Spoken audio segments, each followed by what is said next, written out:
What is up, everybody? It's your boy Regan, and I got Ace here with me today. Ace, how you doing, buddy? I'm good. How are you? Good evening. Good afternoon.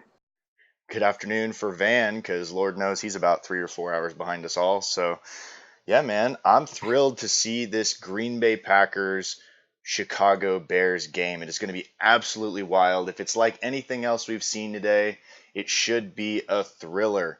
Can you give us a recap of that previous AFC divisional round matchup between me and Brian? Because I'm pretty sure I blacked out through half of it. It kind of just, in the moment, I couldn't even tell you. I couldn't even tell you what my plays were. There was a moment in time where you were getting blown out. That's just the way it was. It was over. It was over. And you and your boys made a valiant effort, came back, tied it up late in the game, and you had every opportunity to win. You got to be proud of what happened. But it was Lamar making plays. It was the Titans doing what they do. I mean, depends on who you ask. If you ask Boone, he's not going to be very excited about what they did, but Of they've course got a not. game plan and they make it happen. And you know what, Brian, love him or hate him, the man is a winner. He's a winner, and eventually he's going to get there. This may be his year, but he was able to get it done on the last second field goal against you today, and it was an excellent game, very exciting to watch. He sure was, man. And that's what's so weird is in previous years, Brian has been more of a defensive user, but this year he ranked in the fourth overall offense. What do you think is the biggest difference to his offensive overhaul this season? The biggest difference is he's getting some coaching from an unlikely source that will remain unnamed, and it's not me. But the thing you could tell in his game is he's not so one dimensional anymore. And Mm, everyone says, "Oh, he goes to his running backs. He goes to his running backs." Yeah, that's you know what? That's the part of the game he enjoys. He makes it work, but he's getting other people involved, and his game has expanded so much beyond just the little dink and dunk and just smashing it down your throat. His game is getting much better. I'm impressed. for sure. And you can see too, something I noticed is he's got more weapons now. He's got Bennett Beard that he picked up from Minnesota. He's got what's his name? The big Nuke Hopkins from Houston originally. Then he went to Carolina, and now Yep, he's yep. in Tennessee. He did a lot for his offense too, being able to go up and get those tough contested catches. He didn't do much in our game, but I know in the season he had a lot of really big plays for him. I appreciate that recap though. It makes me feel good. Yeah, man. I was once I saw when he went up 14, I was kind of like, oh, this is gonna be bad. Like I just had that gut feeling right off the bat, but my guys kept fighting, and then to get the touchdown and the 2 point conversion, man, it was like surreal. And then the whole his offense just continued doing what it was doing, got down the field, got that nice, beautiful catch over in the middle by Bennett Beard, that tight end we were talking about earlier, and the rest is history after he kicked that field goal. But yeah, man, another good one we had was the NFC divisional bout between the Redskins and the Falcons. I didn't get to see the first half of that, but I got to come in for the fourth quarter, and all I saw in chat was it was Josh saying he was like, I suck.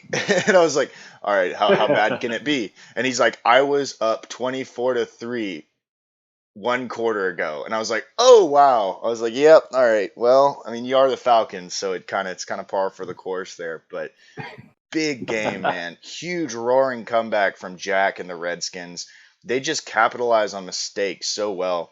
Me and Josh were talking about it after the game in the DMs. He was telling me, he's like, yeah, he's just so hard to beat. He's like, if you give anything, you have to play a flawless half and a flawless full game, or else, because he played a flawless first half, but in the second half, if you make any mistakes against Jack, he completely capitalizes. He's one of the smartest users truly in the XCFL. It's to play him, like, you got to put together drive upon drive upon drive without any mistakes. But yeah, man, that's again, it's a huge game. And the win for the Redskins, that leads us into an interesting matchup here because whoever wins this game goes to play Jack, who is playing at the top of his game, and he's reigning Super Bowl champ.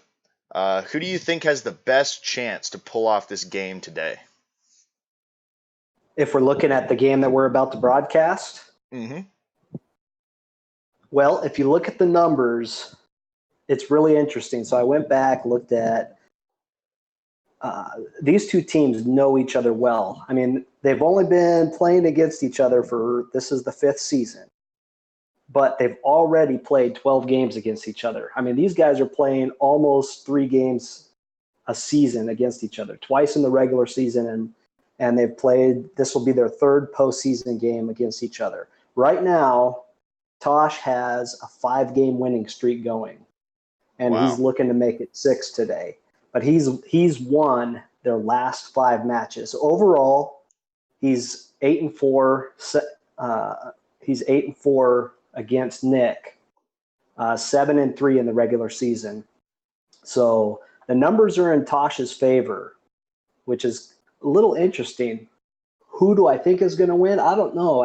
I mean, you can flip a coin on this one because when you look at Nick's team and what he's been able to do, this man has weapons everywhere, top to So bottom. true. Top to bottom. So it's really hard to pick a winner. For these guys, Tosh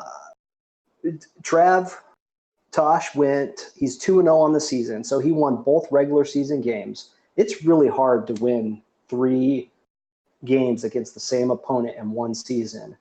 So if I had to pick one right now, I think that Nick may pull this one off right now. Wow, that's a big.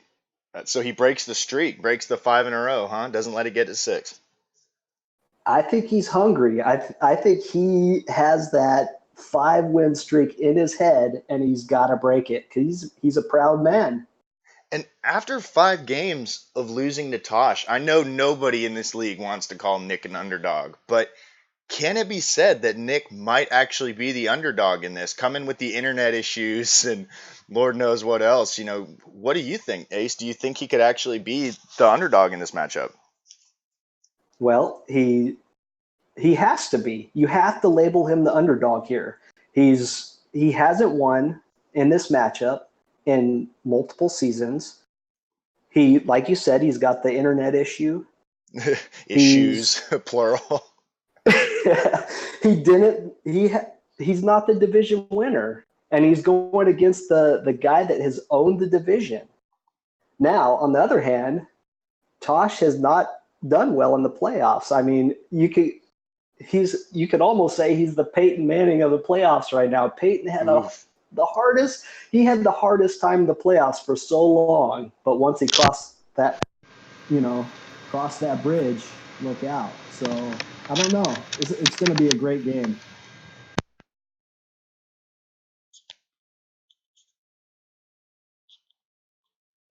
You there, Regan? Yeah, I am. Sorry. I tried to stretch out and I kicked out my plug. I was like, well, I can't hear anything now. That's not good.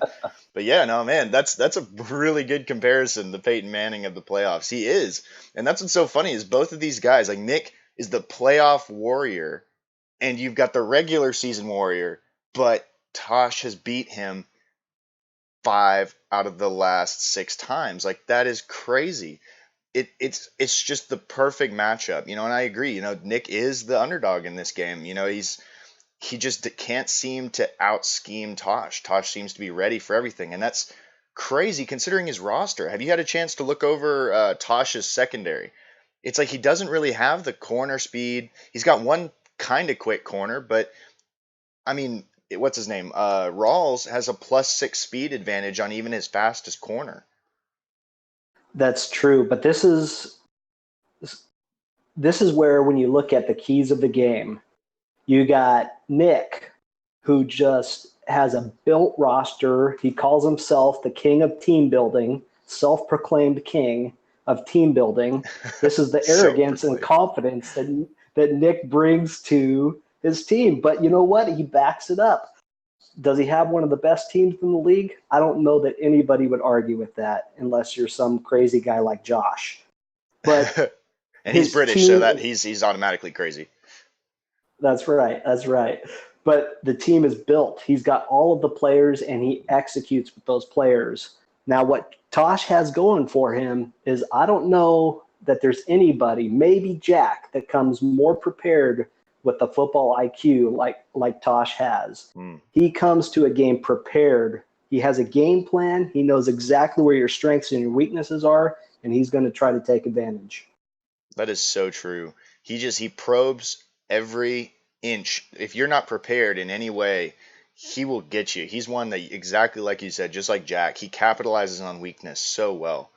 And he is one of the best users in the XCFL. So I mean, man, if he's going to get the Browns next season, I'm kind of like a little bit stressed if the Ravens fall to me. But it's Tosh is one of those crazy guys, man. Just so good, always on point with his play calls, always on point. Really diverse attack. You never know what he's going to call. So what do you think is the key for the game? One of the keys for the game for the Packers side, because Tosh kind of brings that X factor with the coaching. What do you think Nick's going to have to do in order to overtake Tosh and his Bears? In game prep, the biggest thing, the most important thing for Nick is quarterback play. Starkey, once he got his upgrades, has looked like garbage. He's been terrible. That's true. Nick won that game against Violent despite quarterback play. Has looked like garbage. We're getting a lot of feedback. Do you hear that? Yeah. Hey, Robert, do you mind muting the YouTube stream in the background? All right. Thanks, buddy.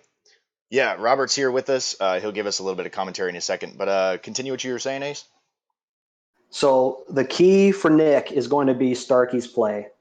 If Starkey comes out missing passes like he did against Violent, then Tosh is going to win this game, no doubt. What I'm curious about is we haven't seen Aaron Rodgers all season. He hasn't thrown a meaningful pass since the playoffs of last season. So if Starkey comes out and he's sailing balls and he's missing passes, I'm kind of curious whether we see Aaron Rodgers come out for one last hurrah. Wow, wouldn't that be historic? Just like because it's funny because didn't Aaron Rodgers do the exact same thing when Brett Favre was in Green Bay? Didn't Aaron Rodgers come in and kind of be this unheralded guy and really win that starting job? It's pretty crazy, isn't it, how it's all turned out historically? Yep, here comes Starkey, but he's got to perform now. That's true. This is his time to shine. And in the regular season, this last game, in their matchup before, Chicago won it by 3 points, 34-31. Starkey threw for 350 yards, 4 touchdowns, and only 1 interception. Rawls had 4 catches and 140 yards receiving and 2 touchdowns. That means every catch, he's getting half a touchdown and over 30 yards receiving. 35 yards a catch. Crazy. I mean, this guy, he's a freak, man. It's like these guys, these players for these receivers, for Green Bay, it's a miracle if he can ever stop him. But I really want to see. That is interesting, that the quarterback, because like you said, you would think that if you get extra upgrades, they would make him better, correct? I mean, that's asking EA to make sense of their numbers, and we all know that's crazy talk right there. Exactly. It's crazy.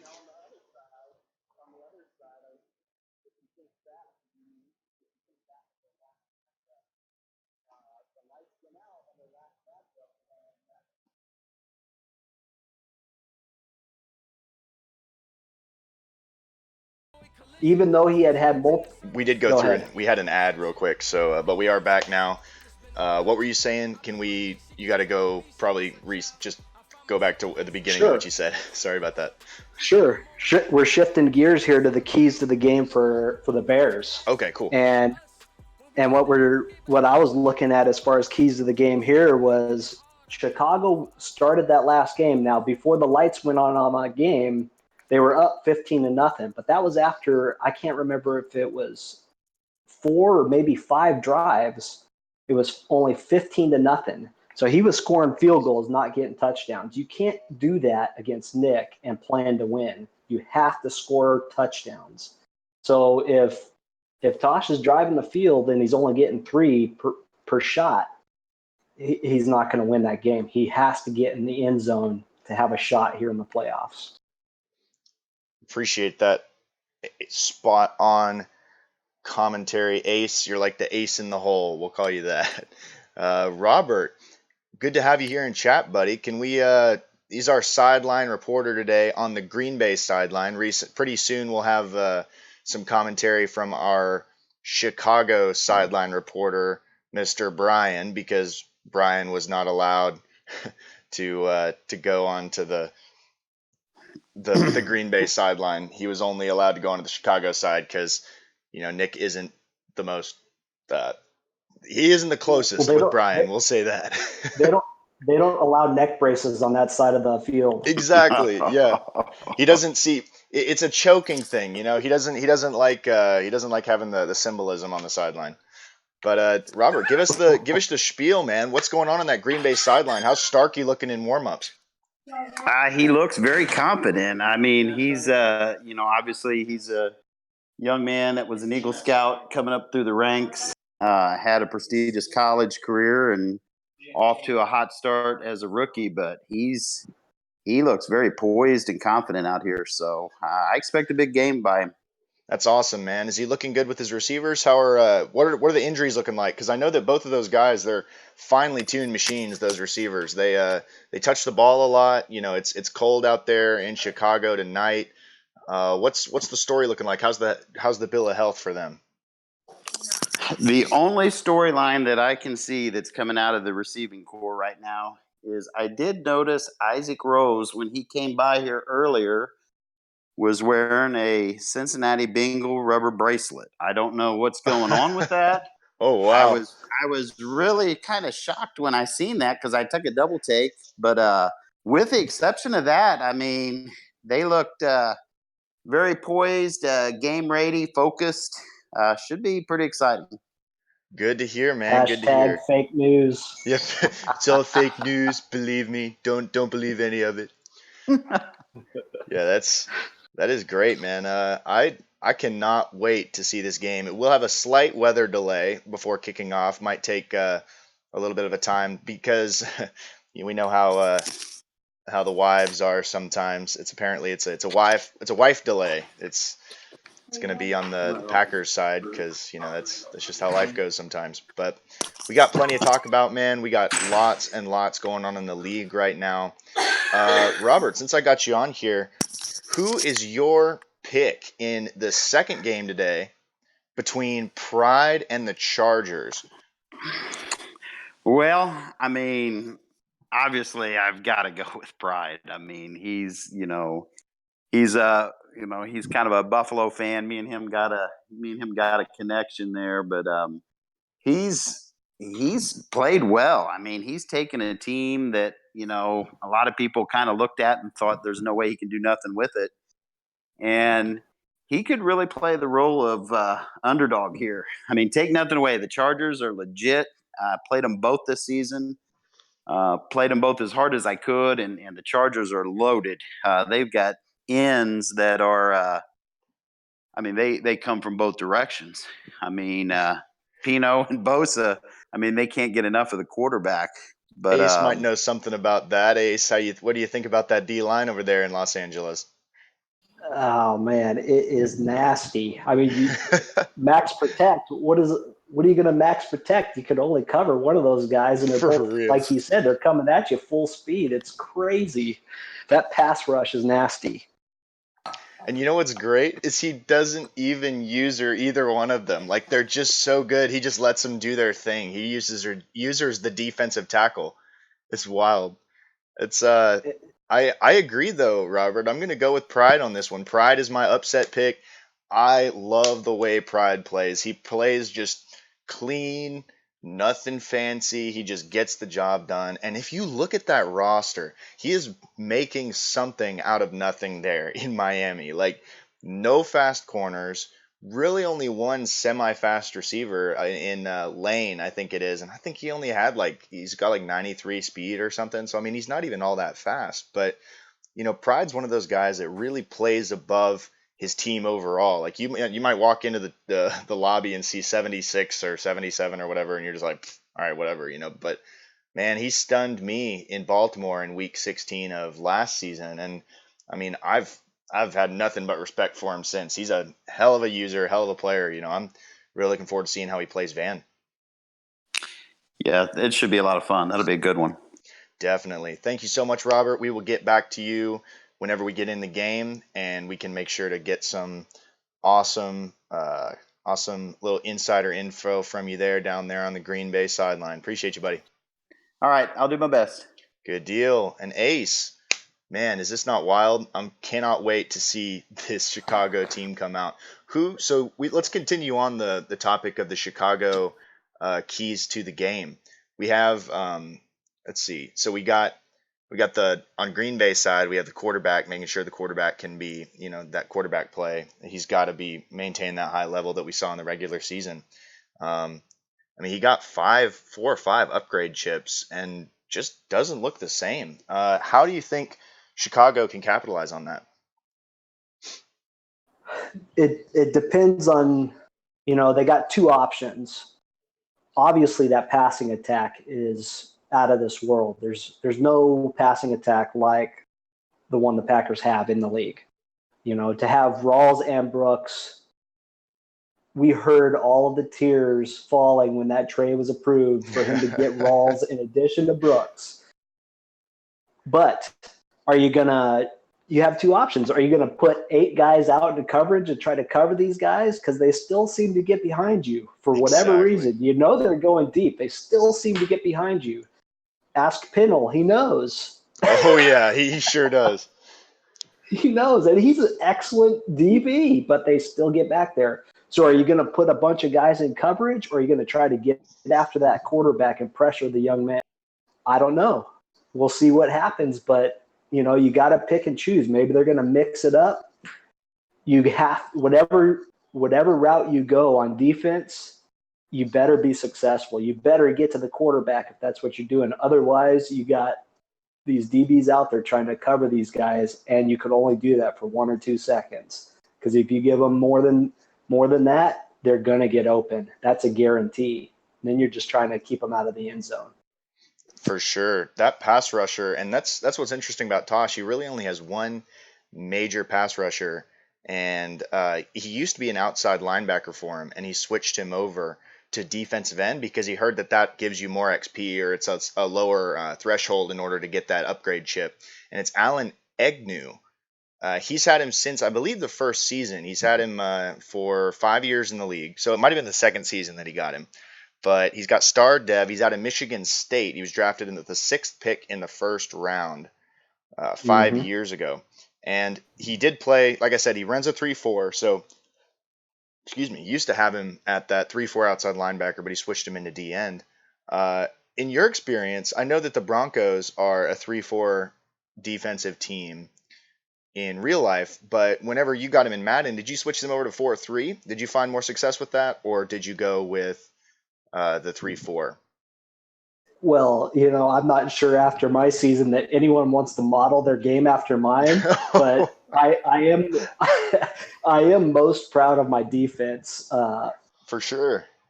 Because I get out there. That's my favorite part of the game to play. And actually what I've done is I did like this hybrid thing where depending on who I'm playing, there's situations where I'll go 3-4. There's situations where I go 4-3. I had the personnel to do it. Nice. And so, depending on the attack that's coming at me, that's how I decide between the two. And then, of course, there's a lot. If you're playing someone like the Packers, you're going to be in a lot of nickel, because you need those faster guys out there covering. So definitely. And that's the big question, is Are you going to take that guy out? Because we also know that Nick uses a lot of max protect. He's not a running guy. You could call his halfback just an extra offensive lineman. He's in max protect so often. So, is it really worth it to send a bunch of guys in? I don't know. We'll see if Tosh can figure out the winning combination. And that's interesting though, because I think that is exactly, now that you mention it, I think that's exactly what Tosh does. He likes that multiple front, just like you. And because he's got versatile guys like Egnew, who has a little bit of zone coverage too, or he used to. I don't got to check his attributes, but I mean, he started at 3-4 outside linebacker, so I'm guessing he has a decent little bit. Yeah, 65 zone coverage, so he can pull up out of in a zone blitz scheme. He can cover from the defensive end position. So it's like having those little niche players that can do a little bit of everything can really bring a lot to a defense. And, like you Yeah. said, that is so critical. Rushing the passer, making this rookie quarterback feel uncomfortable in the postseason, because we both know it's a completely different game when you get into the postseason. It's like Yeah. it's the lights are on, the game is brighter, the moments are bigger, and you have to come through in the clutch.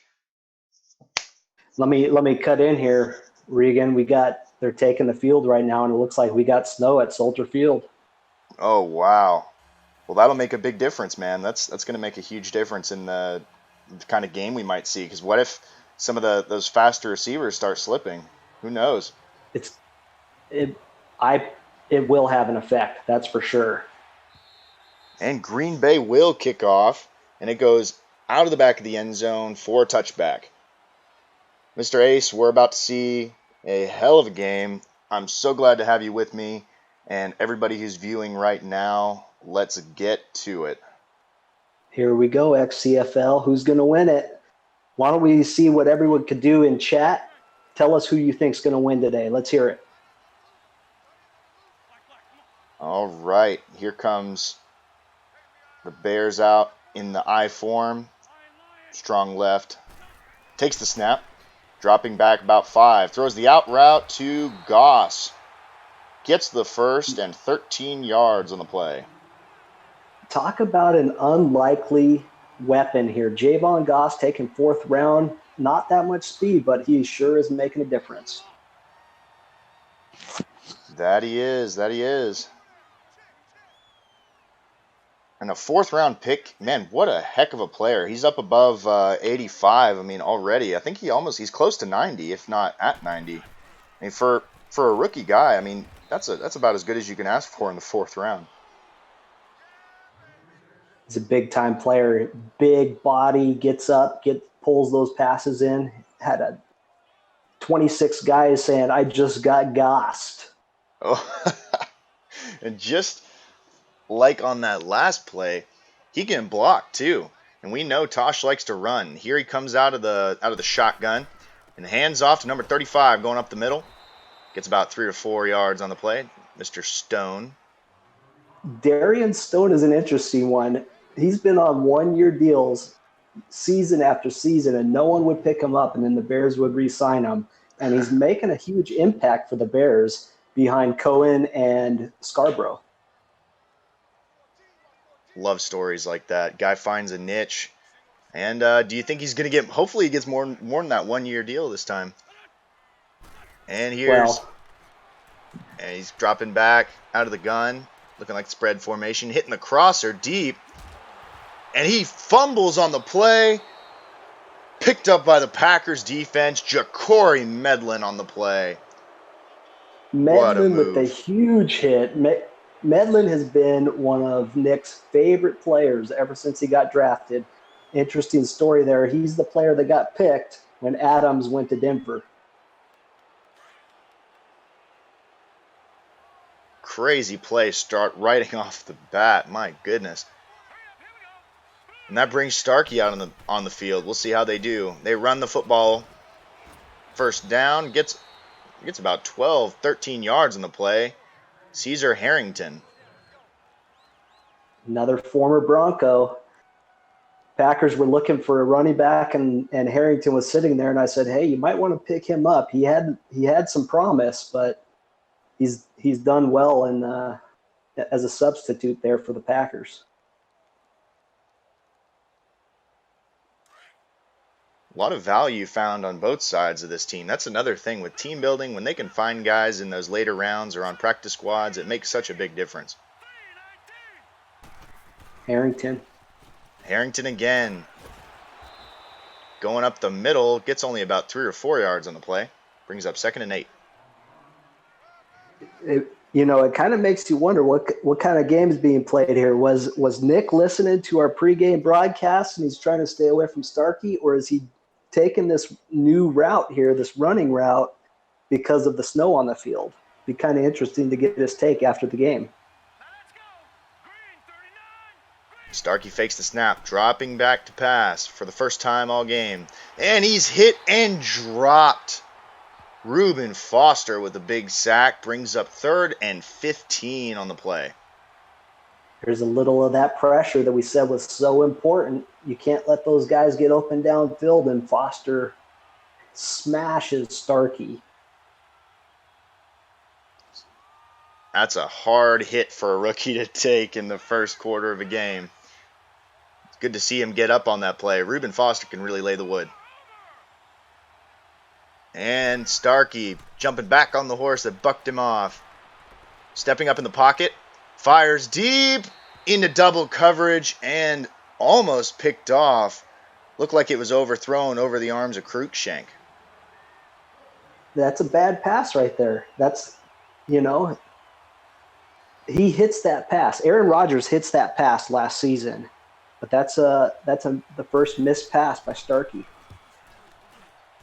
And when it's cold outside, you really see a difference in carrying, in catching, and even in throwing. I mean, as we saw in the Deflategate debacle a couple seasons, or quite a few seasons ago now, since we're in about year 8 or 9 of this franchise. But it is a totally different game, as we saw with the Bears' first offensive possession when they fumbled on their first big play down the field.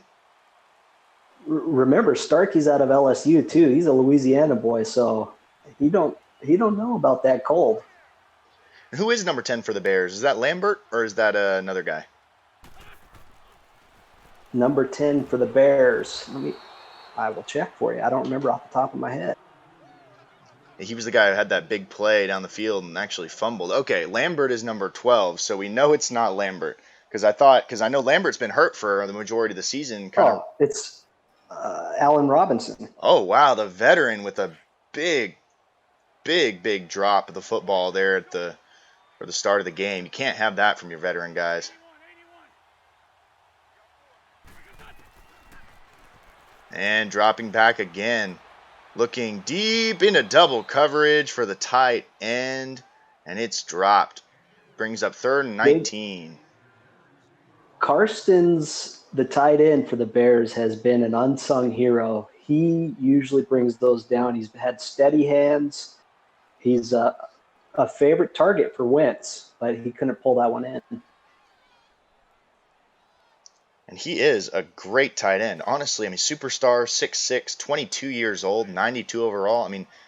This kid is, like you said, unsung. Like, we haven't even heard about him. He's one of those sleeper type of players. And Wentz dropping back to pass, looking deep over the middle. He pulled it in. And it's caught. He pulled it in.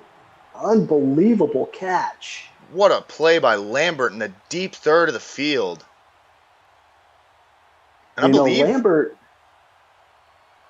is a small guy.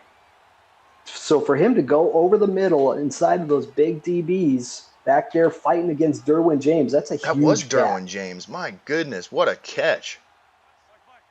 That makes it even better because it's like, James doesn't give up those types of plays. Not against little guys like Lambert, but he wanted it.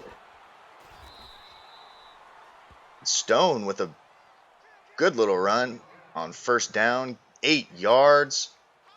Medlin with the tackle.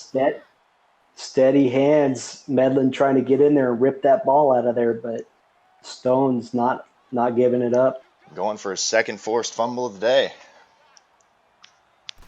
Wentz turns around, hands off to Stone. Big hole going up to about the 20-yard line. Oh, that's Bo Scarborough on the play. And what you saw right there, right at the last second there, Wentz changed the run to the left side on the right. And this is where Tosh makes a big difference. He recognizes that coverage. He's able to readjust, say, nope, we're going left instead of right, and he gets a big run out of it. There's that value of coaching. Wentz dropping back to pass on 1st and 10. Almost intercepted. Poorly thrown ball there in the red zone. They're lucky to get to 2nd and 10. That one was forced. That's Tosh getting a little bit excited there. You can't be turning it over here in the red zone. This is a big drive right here inside the red zone. Wentz coming up to the line on 2nd and 10 in the shotgun. Looking for the screen left. To Stone. Gets around the corner. Tackled, I believe, short of the first. Yep. Third brings up a 3rd and inches is the official call on the 9-yard line. 3rd and inches, and you see that there must have been a defensive focus, and I saw this last week too against the Seahawks. Those DBs back there are ripping the ball out. They're trying to get that strip fumble.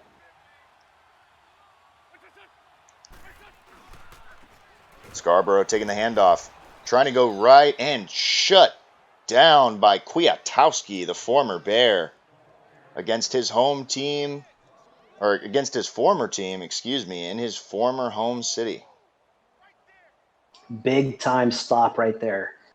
Again, here we go. We have a situation where he's going to end up with potentially a field goal instead of a touchdown. It's going to be tough for Tosh to win like this. And that's the Nick Larson way. He trades touchdowns for field goals. He says that's his biggest thing is his red zone defense. It's a bend but don't break style. He doesn't let you go. He doesn't let you get behind him for the big plays. He'll let you take those 5-10-yard gains, but when you get into the red zone, he does not break. That's a huge stop for them in the end of the first quarter. 3-0 Bears. How does Green Bay's offense respond as Starkey goes back out there again for his 2nd drive, I believe, or 3rd. Not much production as of today. Toss going right and popped in the backfield. Harrington's lucky to hold on to that ball. Roquan Smith just laid him out, says, come here, young man. You're not going anywhere. Come here. Come here. Pop, punches him right in the mouth. That's how you do it. Roquan Smith's been a stud for the Chicago Bears since the beginning of the cycle. Major piece there in the middle. He's got to be, when you look at all the linebackers in the league, he's got to be top 10, right? Oh, for sure. His athleticism, I think, puts him over. And his hit power. He's just the combination of all of his talent. Surprisingly, he hasn't had quite the overall you would expect. He's only at 96 at this point. You know, most leagues have him solid into 99s. But he's 96. I mean, it's still plenty, as we saw, plenty of production. It's fine. Eddie Jackson, I think with the face mask, gives the Packers a free 15 yards, putting them up to the 49-yard line across the 50.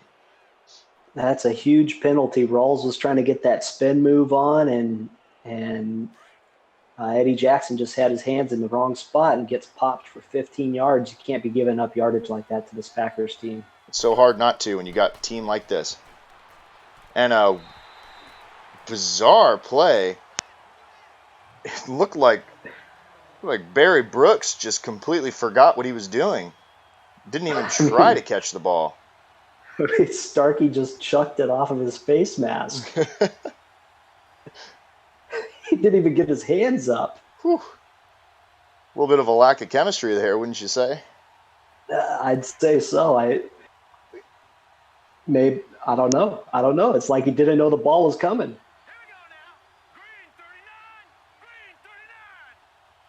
Starkey in the shotgun.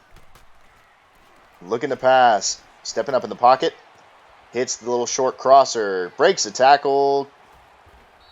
And gets the first. Julius DeWalt on the play. Nope, that is Logan. Something Is it Logan. Logan? Okay. Who knows? Who knows? But I'm sure he'll be superstar Dev here in a couple seasons with Nick. No doubt. Fourth on the depth chart, nah. He's got to be superstar and all this other stuff. Yeah, he could probably start on 90% of the teams in the league. He probably would. It looks like they're coming out in the Wildcat with Brooks in the backfield. Fakes the handoff, going power left. Stopped at the line, no gain. This is one of those things that Nick does that, man, he wants it to be successful so bad. He wants Brooks to be able to do anything. We saw a pass from him last week. But You know what? Sometimes, just let him do what he does best, and that's running down the field and catching passes. No doubt. Sometimes you just got to go with what the best thing that he can do is, and he can absolutely blaze down that field. Coming with the blitz on 2nd and 10. Looking to fire. Well covered by Eddie Jackson deep down the field. I think that was Or Griffin. no, you're right. That is Shaquille Griffin. Great defense by Griffin. Just step for step running with Brooks. Amazing defense one-on-one right there.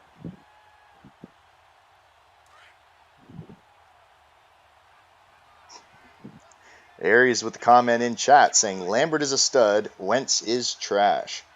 He was an Eagle for the longest time and recently got traded. And I think Aries might be a little biased on that, don't you think? Oh, just a little bit. No, not at all. Not at all. Starkey looking to fire. Wide open man over the middle. There's that man again, Mr. Logan. Step by step on his way to superstar Dev and a 99 overall. Julius DeWalt. Oh, my goodness. That one's DeWalt. Another, DeWalt gets out there. He makes some of the most clutch plays. He doesn't have the numbers, but he makes some big plays, and he was wide open right there. If he dropped that one, it would have been trouble. Sure was. The forgotten man in that wide receiving core. He's a possession receiver. Dun, dun, dun. Don't want to say anything about possession receivers. Don't ask me my opinion on that. I cannot stand them. And another huge hit. My goodness, another just bone-crushing blow. You kind of wonder whether Caesar Harrington had something going on with Roquan's girlfriend or something, because Roquan is just taking it out on Harrington. For real, we need a Twitter wizard to go through and figure out what the backstory is on this. Interception in the red zone. Looking for Brooks on the play. Starkey underthrows him by a mile. And Amos gets his first interception of the day. 1st and 10, Chicago from the 20. Huge play for Amos. Like you said, good call. Starkey underthrows it, doesn't get it over the top enough. And that's a big turning point. If they could capitalize on this, look out. Chicago coming to the line, trying to seize momentum at home in this divisional bout. Another strip sack. A huge strip fumble by Ja'Cory Medlin again, but it is recovered by Chicago. Barely by that offensive lineman. Give that man a medal. These defenses are coming out with all of the energy. The offenses have not been impressive, but the defense is just nuts. Ja'Cory Medlin came to play today.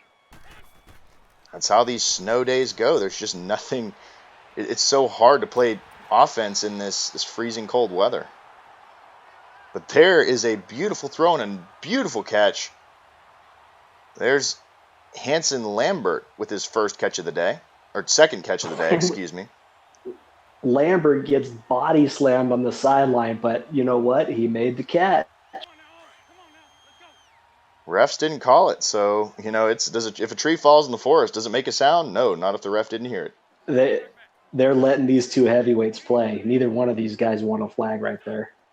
Sure are. Wentz trying to move around and gets thumped by Marsh for the sack. Loss of 9 on the play, 2nd and 19. Wentz not going to have that much time. He's got to be able to pick up those blitzes. Nick's going to bring them every now and then, and Marsh gets loose on that one. And he had 2 men in the backfield. Could have called somebody in the block, but he had nobody there to protect him. Wentz taking the snap out of the gun, looking in the empty set. Firing to the crossing route to Lambert.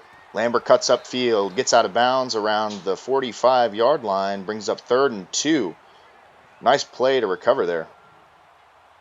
Lambert's got 3 catches for 86 yards right now. He's looking like the one that's going to get open here, a little bit speedier on defense.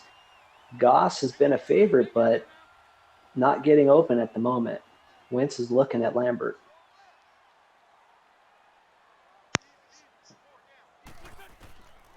Fake bubble screen going left. Dropped by the DB Jones. Or no, Josh Jackson, I believe. Is that Jackson or Jones? I thought that was Jones. Nick's not going to be happy about that. Josh Jones is one of his favorite players in the game. But nonetheless, it does end the drive. Josh Jackson. Oh, it was Josh Jackson. Okay, Jackson on the play. Josh Jackson. Okay. Yeah, Jackson also doesn't drop many defensively. Has really nice hands. Usually makes a lot of big plays for him. That one could have been a pick 6 right there. I mean, he catches that. He's got so much grass in front of him, or snow, whichever one you want to call it. But that would have been a huge play. Starkey looking back to fire. Hits the post over the middle to DeWalt. So far, he's gone 4 for 8 for 71 yards and 1 interception. Not quite the game you would hope to have from the MVP. DeWalt with another pass over the middle.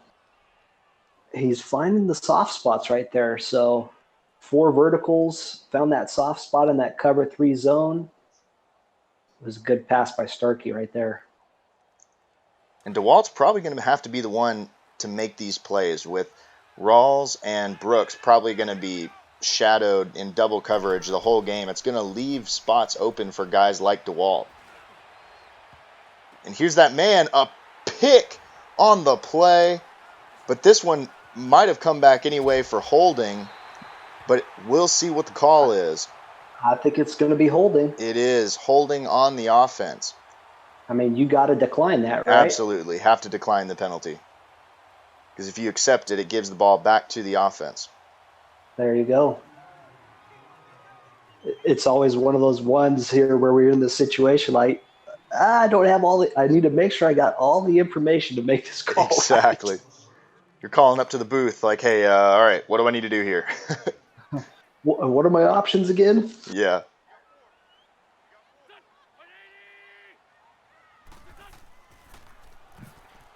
Wentz rolling right. Has a man. Hits him for a nice catch. I believe that is Lambert again.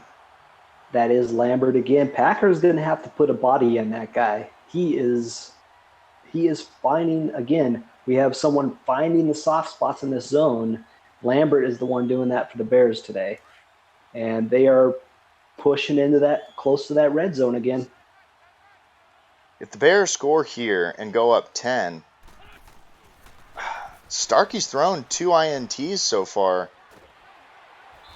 At what point do you consider putting in the veteran guy? Putting in the GOAT, the passing yards, passing touchdowns leader in the XCFL history. You got to wonder, there's 3 minutes left in the half. If they go up by 10, points are looking like they're going to be hard to come by in this game. Do you go to the GOAT? You got to ask the question. He's sitting there on the bench like, put me in, coach. I still got it. Wentz trying to go up by 2 scores. Going triple option, hands off to the first read. Scarborough fights for a few yards, gets up to the 2-yard line. He's averaging 4 yards per carry. It's a good little jaunt. Scarborough has been an unbelievable ad coming out of Dallas, just churning those legs, and this is the type of run that he lives for. Just go ahead and hit me. I'm going to carry you for a few yards. He had a disappointing career up until his time in Chicago. Real talented guy coming out of Alabama a few years back. Didn't really gain much ground in Dallas because of Zeke being there, but finds a nice little niche in Chicago. He's that thunder to Tarek Cohen's lightning. And Tariq Cohen, and that does beg to be talked about, is the fact that Tariq Cohen is injured for this game. So how will the loss of Cohen affect this Chicago offense? You know, he's the speed. He's the speed in the backfield. So it takes out one of those elements, one of those weapons that the Bears have, but maybe they don't need it when they're smashing the ball into the end zone like this. Just like you said, smashing it in the end zone for a touchdown. There's that man again. Bo Scarborough brings the lead for Chicago up to 9 points and 10, barring the extra point. 9-0 Bears, possibly 10-0. Inside the 2-minute warning, they got to be liking where they're at. And on these snow days, it affects the kicking too. It becomes so difficult. But this one is good here. 10-0 Chicago over Green Bay. Tough day so far. I'm interested to see if we could get a report from Robert on the sideline, see if it's the weather affecting these guys. What is going on that sideline over there? What are we hearing? I would love to hear that.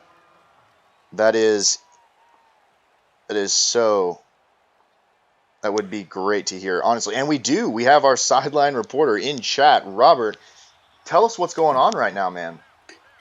Well, I tell you, from standing over here on the sidelines, first of all, it is freezing. It is really cold down here.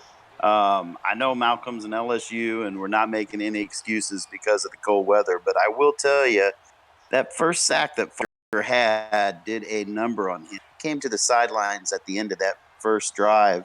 Bloody nose. It has stopped bleeding. He actually had to change jerseys. But I think he's going to be okay, but he's just got to calm down, relax, and play like he has all season long. That's good to hear. Have you heard any whispers there on the sidelines about putting in the GOAT, Aaron Rodgers? No whispers. Some people in the crowd, we've heard a few mumbling, grumblings, but there's no whispers on the sidelines. But Aaron is trying to do everything in his power to help Malcolm out. Certainly available if needed, but let's see what the kid can do. Hopefully he can shake off that initial rough sack there. It's been a rough one out here, very physical. Big hit. Agnew smashes him again. Wow. Thank you for the commentary, Robert. Appreciate your input. That is so helpful at this time of the game to be able to hear what's going on the sideline. And one of these days, we might be able to hear from our Bears sideline reporter, Mr. Brian G. But as we well know, he might be practicing for the next game or cussing out Boone somewhere in a dark corner of his room. I don't even want to know. But if you are listening, Brian, we would love to have you on. We'd love to hear what you're saying. Maybe your mic's not working or whatever, but hope you have a good day, and we'd like to see you. And what a drive, Ace, we have had from these Green Bay Packers. They are threatening. The Bears are no pushover. They're holding them back as much as they can, but Packers are pushing. And a big sack there to try and stop that drive by the Bears there. Really put a damper on it, but it doesn't matter. They got Rawls out on the sideline. Nice little corner out from the slot. Gets up to the 20-yard line. First down, Green Bay, with 30 seconds left on the clock in the second quarter. Intelligent play there to step outside. They got those 3 timeouts right at the 23-yard line. They got plenty of time to do what they need to do here. If they could score here, such a better position. And the Packers do get the ball to start the second half. So we could see, tough catch there in traffic by Rawls. Looked like the linebacker got a hand on it there. It did, but Rawls too strong. Reels that thing in. He has just been a beast, and they use their first time out. Stop the clock with 22 seconds left. Now, if you're Green Bay here, if you can get a touchdown, it puts you in a much better position. Wouldn't you agree? Because you could come out after the kickoff to start the second half, get a touchdown, and you're up 4 points on these Bears on the road. It would be a huge change in momentum. If the Packers score here, I say the momentum's in their favor easily. The game is in hand with them getting the ball back after the half. They got to put it in the end zone. It all depends on how well Starkey can play. It's been a key before the game. It's been a key during the game. And it'll probably be a key up until the last minute. There was a tough play there on that last passing attempt. Had a guy open, had a little bit of space in the back corner of the end zone, but just couldn't fire it in there. He finds Scott short, his running back there a little bit, and he's got a touchdown. Isaac Rawls hits him on the slant, gives a touchdown Green Bay, brings him to 7-10. Chicago is still winning, but like we've said, they do get the ball, start the second half. And we saw Starkey step up right there. He liked something that he saw in the defense, did the no huddle, put him back out there, called a play where Rawls was on the slant. Impossible to cover that one-on-one, and the linebacker was just out of position to cover it on the inside, and Rawls brings in the score. We got a game, guys. 1 second to go. Do you sit on it here, Ace, or do you try something?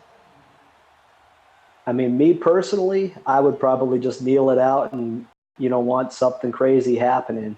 But you never know with these guys. Both of these guys are high-octane players right here.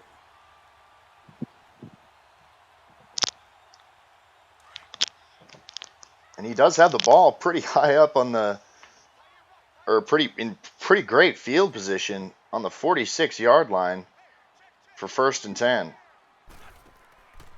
Wentz looking to fire on first down, sacked. He snapped the ball. He didn't like what he saw in the defense, and that was just one of those plays where it's just like he's just going to eat the sack because he doesn't want to throw an ill-advised pass there and have it go the other way for 6. Definitely not, because especially with Green Bay getting the ball to start the second half, that would have been an absolute momentum killer. And like you said, I think it's a great call. Green Bay has all the momentum right now. If they can go down and score, especially a touchdown, I think the game is well in hand. I'm with you. Just like you said, Rawls taking it out from the kick return. Wow, he's past the 40. Tries to make a man miss, but get up to the 45-yard line. That's a nice return there to start the second half. Actually, some pretty good special teams there. Yes, it was a long return, but you saw the Bears let him come to them. They corralled him, said, "Yeah, you're on your horse. We got you, but we're gonna bring in you, Wild Mustang," and they held him within, so it wasn't too dangerous.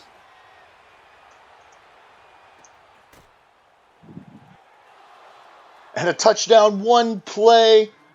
Brooks on a deep fade. What a play, what a throw, and what a catch. I think Starkey's finally warmed up here. He sends Brooks on that that deep fly route, Brooks, for whatever reason, he gets behind the DB. I mean, you know what he's running. He gets back there, he makes the tough catch, and Packers take the lead, 14-10 Packers. What a game. I look away for a second trying to get our sideline reporter, Brian, into chat, and I look up and I just see Brooks in the end zone. I'm like, oh man, I started getting flashbacks like from when I played Nick a couple times. He just can strike at absolutely any time with that offense. You know, I heard that Brian, they had the locker room they had the heat on in there, and so he was sweating a lot in that neck brace, and then as soon as he stepped outside, that sweat just froze. Oh and kind of no. constricted. So he can't talk right now because the neck brace is frozen solid. Wow. He should be on the injury list, right? Is there a way to get our announcer on the injury report? Is he probable to return or doubtful, or what's the call there? I'm going to put him as questionable right now. Okay. Solid. Well, Brian, we'll have we wish Robert you the check best. on him later. Prayers for Brian. Let's get a hashtag prayers for Brian going on Twitter. We would greatly appreciate it. And there's the man, big old boy, Carson to Karstens. Woo, that's a fun one to say. Yeah, tongue twister right there. For real. And there's that man. Man, what a big guy getting that. I mean, on an out route, breaks a tackle, gets up about 10 yards on the play. Secures the first down, and Bears are on the move again. Carson Wentz coming to the line in the single back. Taking the snap, fakes the handoff, and he's sacked and drops the ball onto the turf. Green Bay recovers on the 25-yard line. First down, Green Bay. Big hit there by Sherrod, gets the fumble out there, and then Arden Key recovers. Huge play by this defense, and the Packers are in full control right now. 25-yard line, and they're looking to score again. Oh my gosh. Coach Brian is trying his best to try to get into the chat, but he cannot. He said he clicks it and nothing happens. It's the neck brace, man. It's constricting your ability to think. You know, I think it's cutting blood off from the brain. So, you're with us in spirit. We believe in you. We love you, Brian. You're all right. Starkey coming out on second down, hits an open receiver. That's Brooks. Takes a monster hit from Roquan Smith. Who else? And picks up the first down, getting them down to the 11-yard line into the red zone. Starkey looks like a different player right now, though. He finally warmed up. He's hitting his passes right in the numbers. He's looking good. He is returning to MVP status. Starkey trying to hit him over the middle, and it's intercepted, of course. I think we jinxed him, Ace. I think we did. Just as I'm praising the guy, just a terrible pass. Eddie Jackson right there undercuts the receiver. He probably shouldn't have brought it out of the end zone, so they're on the 2 now, but big clutch play by the Bears, and we got another swing in momentum. Huge play, but it is on the 2-yard line. They got to get out of the shadow of their own goal line. Do you run it here with Scarborough, or do you try to pass it? I say you gotta. Say you take it right up, take the rock right up the middle. I knew you would say that. Oh yeah, I'm not a running guy at all. Oh, and he chooses to pass. What a call there! Gets a couple yards, about 3 actually, down to the 4-yard line. Gives him a little bit of breathing room down there. Who's this security blanket? Karstens.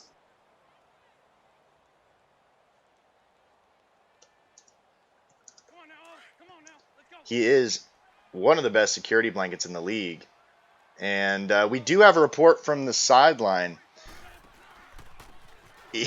Coach Brian is reporting on the Green Bay sideline somehow. It looks like he's behind enemy lines. He says spirits on Green Bay were very low. This game should be a blowout, and they know it. Rodgers was seen yelling at Coach Larson to put him in. This does conflict the earlier reports from Robert, and we do have you here on the sideline, Robert. Robert, what do you hear? Is this some more fake news from our guy Brian? Yeah, first of all, in regards to Brian, I did have a quick chat with him. Apparently, after the game today, him and Chadwick went out for a few drinks, and Oh, he's struggling a little bit right now. But we're hoping he can kind of get it shook off, maybe, and he can come out for the fourth quarter.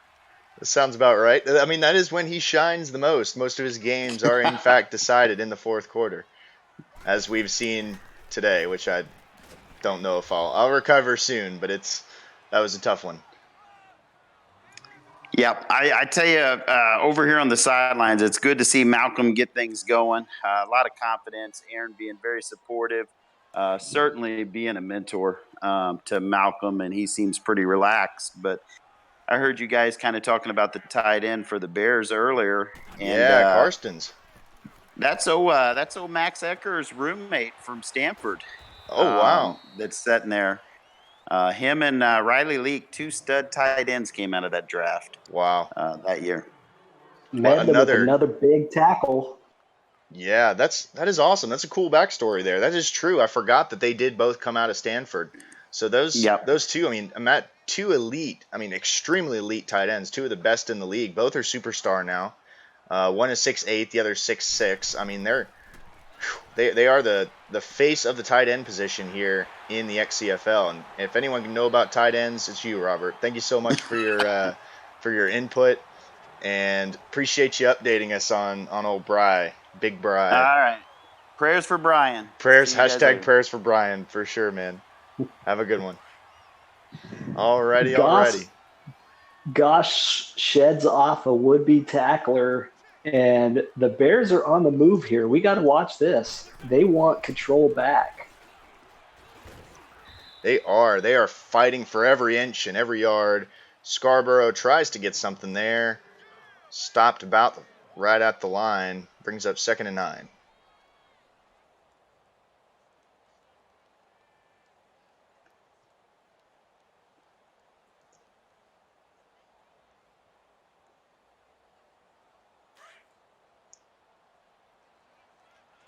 Carson Wentz coming to the line.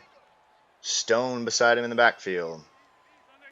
In the shotgun formation, 2 right, 2 left. Looking to fire. Hits Karstens again in the slot on the slant route. Gets it up for about gain of about 7. Brings up 3rd and 1. Carson Wentz is 13 of 16 for 224 yards. He's hitting every pass. He's making the plays that he needs to make. This game, he has in control as long as he can score. And not just a field goal, because if you give a field goal, Starkey will capitalize. He just needs and the fact that he has a little bit of time to sit down, I think it could be beneficial for the young kid to be able to sit down, relax, and a big hit on Carson Wentz as he throws the ball and he's down on the turf. That's a huge loss for Chicago. I'm gonna have to stop talking about these quarterbacks because every time I praise them, something bad has happened. Right? I'm not gonna mention the Wi-Fi there in Nick's house. I don't want to. I'll knock on wood. Oh man. Yeah. No. It is. I'm not gonna comment. Can you do some quick research and figure out who this backup quarterback is? Number 8. Who is this guy coming in? I mean, everyone in Chicago is blowing up their phones right now. Like, who's this guy? Who is this? I mean, while we were talking, Carson Wentz looking like it's a broken collarbone. No. He's going to be out for the rest of the game. Finney's got to win this for Chicago. That's huge. And while we were talking, can you tell us, did you catch it? Did you see the 4th down fake punt? I did. I saw that play. I was like, I mean, what a bold move by Chicago saying, we don't care. We just lost our starting quarterback. we're going for it on 4th and 1 when the Packers might be a little bit slow out of the blocks because they just saw a pretty big injury to a huge, well-known player. And they got a big run. Stone breaks into the open field. Touchdown, Chicago. And what a move. He And makes that one cut to run it back up the middle. All of the DBs were outside of the hashes, and he had just a red carpet to the end zone for a huge touchdown. Hold up. I hear heavy breathing, Ace. I think that means we've got Coach Brian with us. Brian, how's it going, buddy? Live from Nick's sideline, the Green Bay sideline. Things are a mess down here. He's got Rodgers yelling at him from behind. He's got Brooks and Rawls fighting. Right, it's an absolute mess. Everybody knows he's getting out coached this game. They got the better team. People in Green Bay at this point are praying that Russell Saleh can make something happen. I don't even know how you say this guy's name. He's thrown like 50 picks and 4 interceptions. He's awful. But and here the town goes. Are you watching the game? Do you hear the roaring crowd behind you? Upset at what they just saw. Yeah. There's tears. There's babies crying. There's grown men crying. This is disaster. Sounds about like the reaction after the upset there in Houston, huh? Yeah. Well, sometimes you got to let your son win one every once in a while, and we did that. It was a gift, and everything was made right. But we appreciate you letting him win in the spirit of sportsmanship, man. What? Yeah. I guess because this is your first public appearance since the debacle. We had to bring it up, but man, what a game between me and you though. Mad respect. I got to say it on air. Props, and I will leave it at that because that is not easy for my pride to be swallowed. But back to the game. It's always good. It's always a good one. Oh, for sure. I'll leave you with my prediction here. Okay. I think Chicago wins this, all right, with a final of 31-28, 2 touchdowns. Saleh throws 2. Nick goes home crying. You have a good night, gentlemen. All right. Thank you, Brian. We wish you the best with whatever's going on with your neck brace. And thank you for your appearance. All those prayers for Brian were answered. He was, in fact, able to regain consciousness and show up on our show. Thank you so much for all those that hit us up on Twitter. And that was a big missed, dodged bullet by Chicago that their running back Scarborough wasn't hurt there. I almost thought they were going to lose their starting quarterback, their starting running back, and their backup running back all at the same time. Yeah, I mean, more than that, while Brian is spouting off whatever he's talking about, we missed a huge biggest play of the game. Yeah. Yeah. I mean, here's Scarborough breaks off this huge run, and right here come the Packers right on back saying, nope, right. You still got the lead, suckers. It couldn't be any more ironic. As we're sitting here watching Rawls take it 80 yards, he's sitting there talking about the complete, just the total pandemonium on the Green Bay sideline. It's an iconic moment, one that the XCFL will not be soon to forget, I can imagine. And there is a huge play, though, by the Green Bay defense, which, wants to prove that they're also a good unit.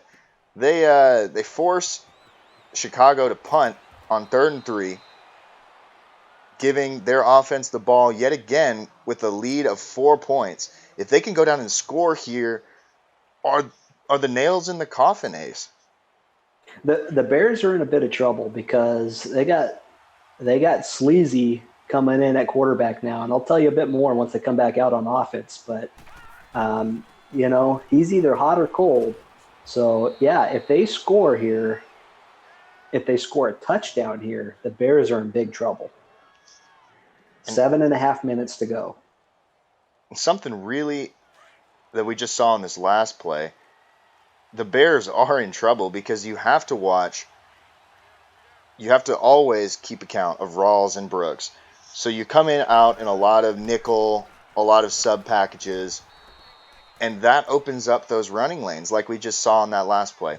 Brings up a 1st and 10 and a short run on that play, but it was a 1st and 10 on the last play for Harrington, just going right up the field, had a huge lane, could have drove a truck through it, but that makes a huge difference. Nick's got to know that with Wentz out, the points are going to come a lot slower for the Bears. So he's going to get some more runs in here to try to kill some of that clock. Starkey's trying to even out that touchdown to interception ratio. He's got 2 touchdowns so far and 3 picks. Crookshank ain't having it, though. Absolutely not. That defense, I mean, it was in double coverage, trying to trust that receiver. Is Starkey taking too many chances here with the lead of only 4 points? Well, this is their game. They're going to live and die by this game here. That's true. I'm surprised to see him here. 5 wide. I'll let you make the call. Oh, and a missed opportunity there. Looked like a wide open receiver. I think that was Harrington in the slot. Out of the 5 wide set on the crossing route, just misses him. That is a huge, huge miss. Wide open, I agree with you. He's got to hit that player. And Bears get the ball back. And Lambert makes a nice little return. Couple saucy little moves up to the 37-yard line. And we got a player change here. Got to see who the Bears are putting in here at quarterback. Sleazy, I wasn't very impressed with what I saw from him those couple passes. So is he going to go with Finney or is he going with Sleazy? I don't know. Those names, it's a darned if you do, darned if you don't situation, I can imagine. Yeah. Do either of them have any athleticism? Are either of them a scrambling type, or are they both pretty? Sleazy's got some speed, and that's why Tosh likes him. But with the pass rush that the Packers are getting, he's not going to make very good passes, and the Bears cannot afford to turn this ball over. So it looks like they're going to go with Finney. Gotcha. We'll see if that coaching decision pays off. And meanwhile, we had a busted screen play. Went short for about 3 yards. Didn't get any blocking in front. And Medlin just flew in and said, "No, sir, not today." And sure enough, here he goes. Finney's cruising. He does have some wheels on him. What a move. 29 yards on the play. Finney's a rookie out of West Virginia, 22 years old. He's a big boy, 6 foot, 215. He's a big quarterback for 6 foot as far as body size. He could run. He's 86 speed, 86 excel. The question is, can he hit those passes when he needs to?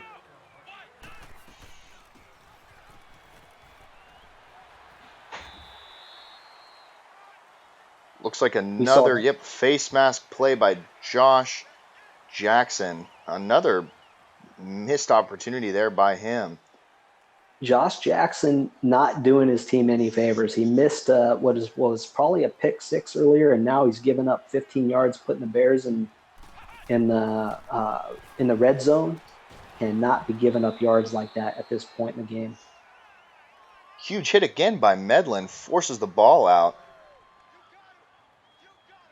What a play for him. 2nd and 10 from the 16. The Bears score here, and it is as close of a game. This is the game that we hoped for. This is exactly the game that we hoped for tonight. Couldn't ask for better from these two teams. Yet again, I mean, it's going to come down right down to the wire. Just a heavyweight battle, throwing haymakers. For sure. Here's another one going left. Left hook doesn't fall for him. Brings up 3rd and 11 on the 18-yard line. 3rd and 11, so we know the play action's out of the, you cut out half of your play action plays. Looks like they're dropping back in a nickel or dime coverage, maybe even quarter. And they are dropping all their DBs back, trying to play the sticks. Looking left, fires. Karstens again with a huge catch down the seam. Touchdown, Chicago. Bringing the score, barring the extra point, to 24-21, Chicago Bears. If we're handing out MVP right now, it's got to be the tight end Karstens. Has to be. Carson Wentz leaves the game. What's best for a young quarterback?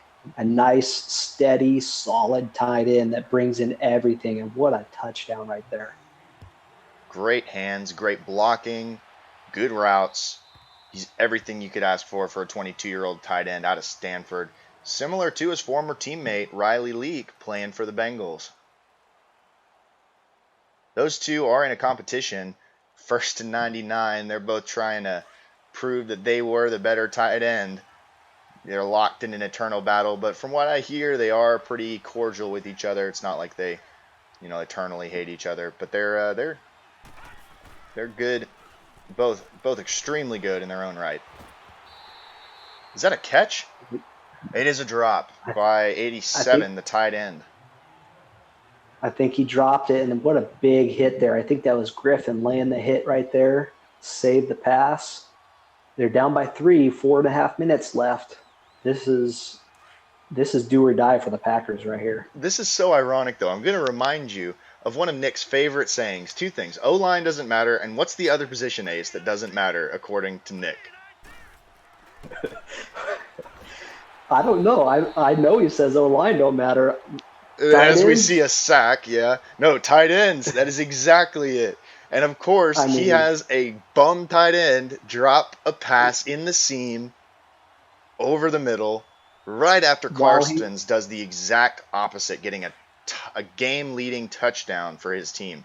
This might be the difference, is his own admitted devaluing of certain positions. I mean, O-line, we just saw a huge sack on second, and another pick. Roquan Smith bringing in a pick. That might be the game, because Tosh can rattle off easily a 4-minute drive from this point on the field. He's just going to eat clock right here. This is true. 4-minute offense coming up. But this is the critical part for Tosh. If he scores a touchdown here, done. Ice it, call in the bank, game over. But if he can be held to a field goal, as he has on multiple drives before, this game is still very much in doubt because it's only a 3-point lead. If he goes down, kicks a field goal, that's only 6-point differential, and Green Bay can still come back, score a touchdown, as we've seen time and time again, kick the extra point, and they win the game. You can't make this stuff up, folks. You can't make it up. I agree. It's high risk, high reward right now for both sides. You cannot let them score if you're the Packers. And all you're thinking about is end zone if you're the Bears right now. It's do or die. Completely. 3rd and 1 from the 30, and that clock is ticking. It is. So is this 4-down territory for you, Ace? You got to. You have to go. 6 points doesn't matter. The field goal doesn't matter. You have to get it in the end zone. So you'd rather go, because he could go down the field with less time and just kick a field goal and tie it and go to overtime. You'd rather go to overtime with Nick Larson than try Nick's to not play going to go for the field goal. That's my point. Oh, Nick's that's true. Not going to go for the field That's goal. true. Nick's going to go for the throat. That is true. That is true. That might be a good call. But again, Chicago sets themselves back with a huge false start, making it a 3rd and 6 instead of. But it doesn't matter. Hanson Lambert gets the first. And nice, the clock is running. Throw. The clock is running. They've already run 2 minutes off of the clock. And Medlin with another big tackle over the middle just can't hold him short of the first down marker. And it looks like they're coming out pulling a play out of Nick's playbook with the Wildcat. Going left, power. Dropped for a loss. Bo Green Bay Scarborough calls couldn't a get anything. timeout. Green Bay calls a timeout. There's 2:13 left on the clock. If this clock keeps running, a field goal could do it. This is tension right here. High stakes football. I'm gonna actually bring up. I just recalled Brian walked in and actually called a score. He called 31-28. 31-28. Would that not be wild?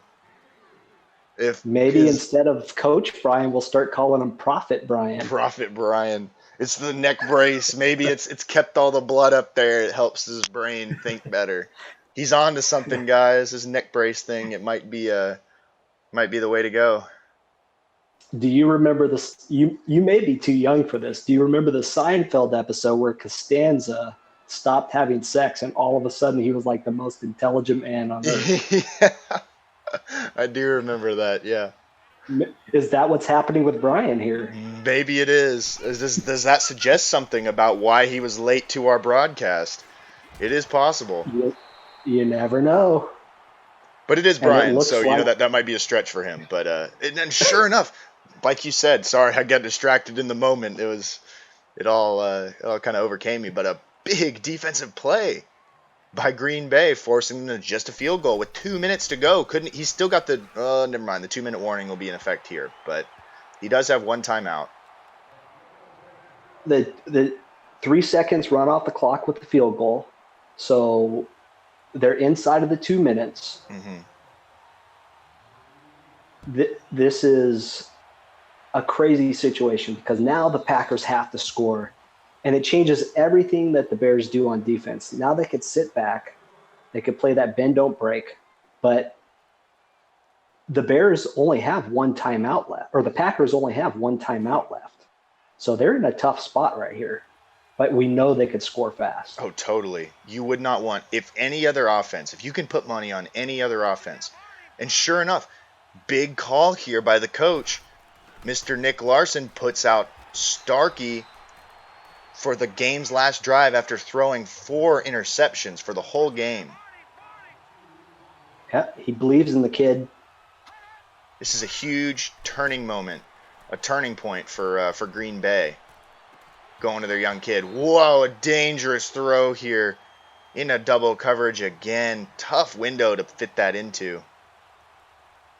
3rd and 12. Packers have the ball in the 23. The Bears have been flying all over the field, getting after the ball in the air. Starkey has to make a play right here. 3rd and 12, tough play. It's of course 4-down territory. What are they going to call? Starkey taking the snap. Looking to fire on the crossing route. Has an open receiver. Number 84. Who is that? 84 is the youngster Jacob Hollister. The tight ends that don't matter. All of a sudden, when you need a tight end, oh, look at who's making your play for you. For real. But that does kind of prove his point that, oh, no way. What a catch. DeWalt on the sidelines just standing like a statue, gets pounded as he brings in the ball and he holds on to it, toe taps, 26-yard line. They got a minute and a half left, one timeout. That was they got to get in the end zone. That's as tight as coverage gets, though. Like, I can't. Huge catch. That DB is probably sitting there looking at him like, I can't play that any better, coach. I really can't. And Tosh is just like, yup, you're right. Starkey dropping back to pass. Looking in the end zone. Narrowly gets away with one there. Jackson swats it out of his hands. He didn't sling it in there it was just a little bit too much time for Jackson to get over the top and help out on that coverage. Like you said, Nick's going for the throat here. Minute 23, he's going for the end zone. He trusts his defense. So in this situation, Ace, do you try and put on the brakes, slow it down a little bit, or are you going for the throat too? I mean, you don't want to leave the Bears a minute on the clock, but you only have a minute and 17 left right here. It's 3rd and 10. You got one timeout. You must score if you want to go to the next round. So for me, it's get it in the end zone and play defense.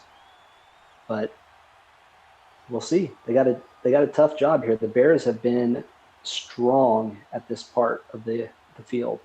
Soldier Field is rocking right now. This defense has stood up on 2 straight plays in the red, or almost in the red zone, on the 26-yard line.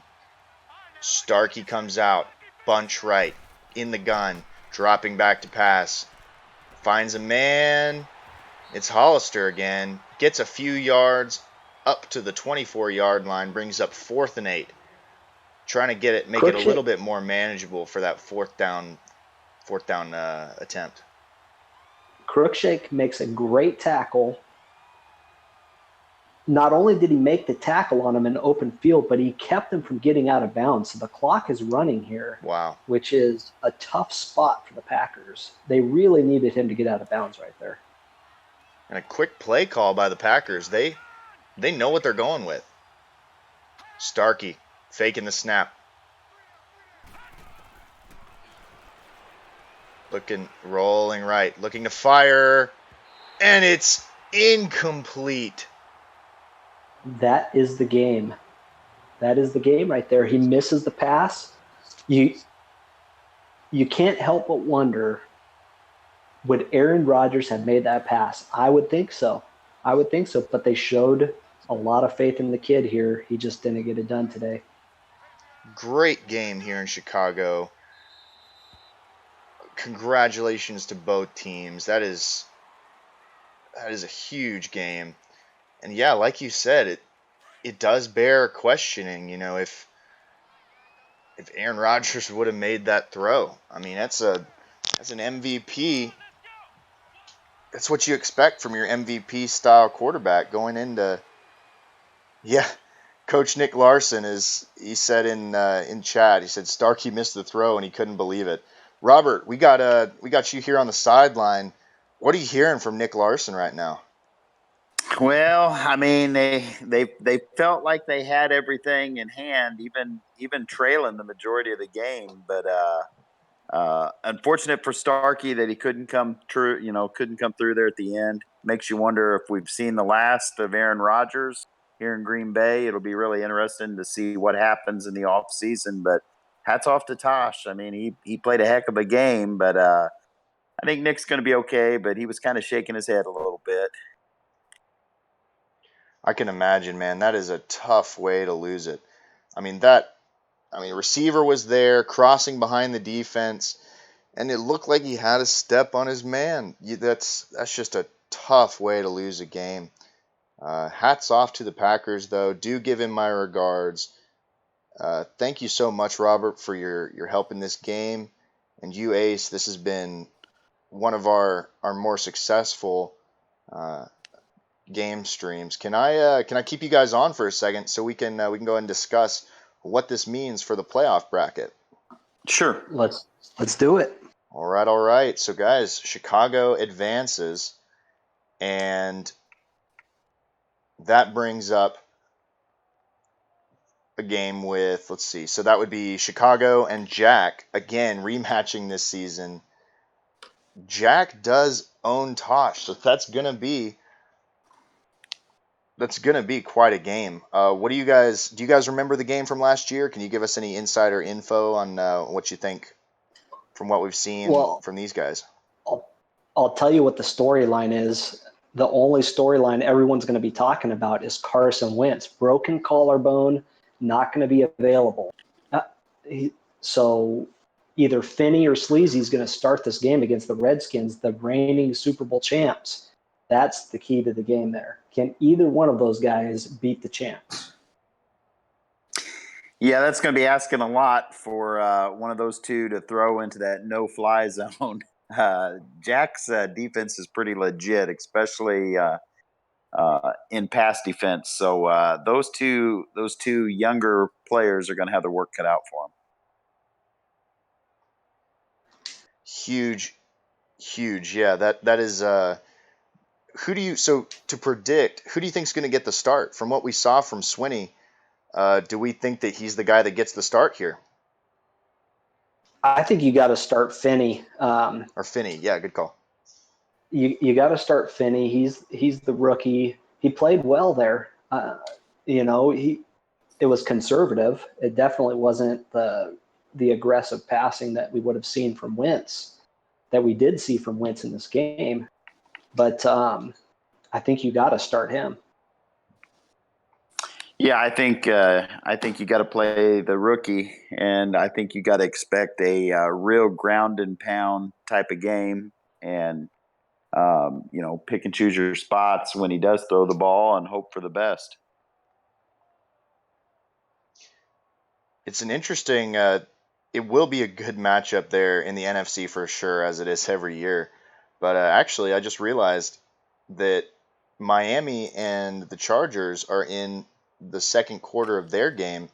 Ace, do you have anywhere to be tonight, or do you want to go ahead and call that game too? Well, I don't know about you, but I'm already watching the game there, and Mormon just completed another pass. He's 5 for 10 on the day, driving, trying to get in the red zone here against these guys. Let's see. So if you want to watch a game, let's watch a game. All right. Let me go ahead, and I can actually go ahead and change the Twitch stream real quick.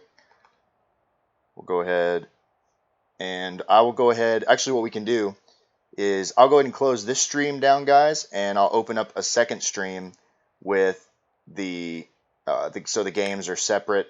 That way it's not too confusing. But wait, actually, no, second thought. Let's go ahead and just keep the same thing, and I'll just edit the name. I like to make decisions on the fly, nothing like, keeping it spontaneous. But can you get me the what's it called? The Twitch username for, let's see, I think it's Zicopula or whatever. Zicopula. Zicopula 27. 27. Perfect. Thank you, sir. And end up scoring there, so they take the lead 7-6 over the Dolphins here with 2.5 minutes left in the half. Sometimes the front lines are in our own backyard. He doesn't have not it? No, it is, but he has his commentary sound on. Yeah, so we'll have to hear the.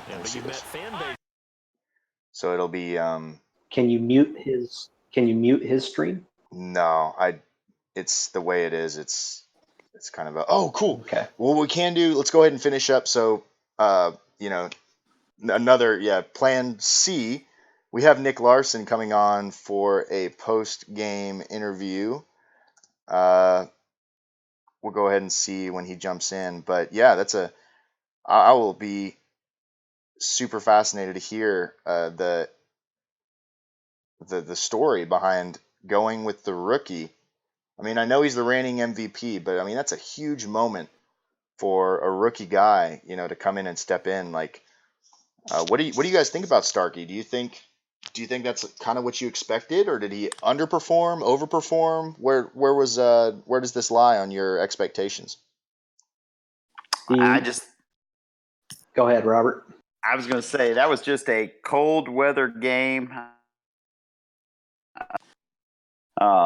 But he had a great season. Didn't have his best game today, but I mean, overall, he had a heck of a season. Hey, I'm going to hop out of here, guys. Take her easy. All right. Thank you so much, Robert, our sideline reporter, Robert Morlock, everybody. And we got our coach, Nick Larson. Sir, how are you doing today? Tough loss. What's going on, fellas? I'm doing all right. You played absolutely great, though. Great play calling all the way through. Give us a little bit of a takeaway from your game. I mean, I blew that one. I think Tosh obviously knows what I'm going to do, and he's probably the best user in the game. But when I went up 21-17 and then got the strip sack, and then I got a little pass happy and threw that stupid interception to the tight end in the end zone. I knew, that was to put the game away right there, because then I would, kill the clock, and then I played stupid. I let my pass happiness get the best of me, and that's what happens. You lose the game.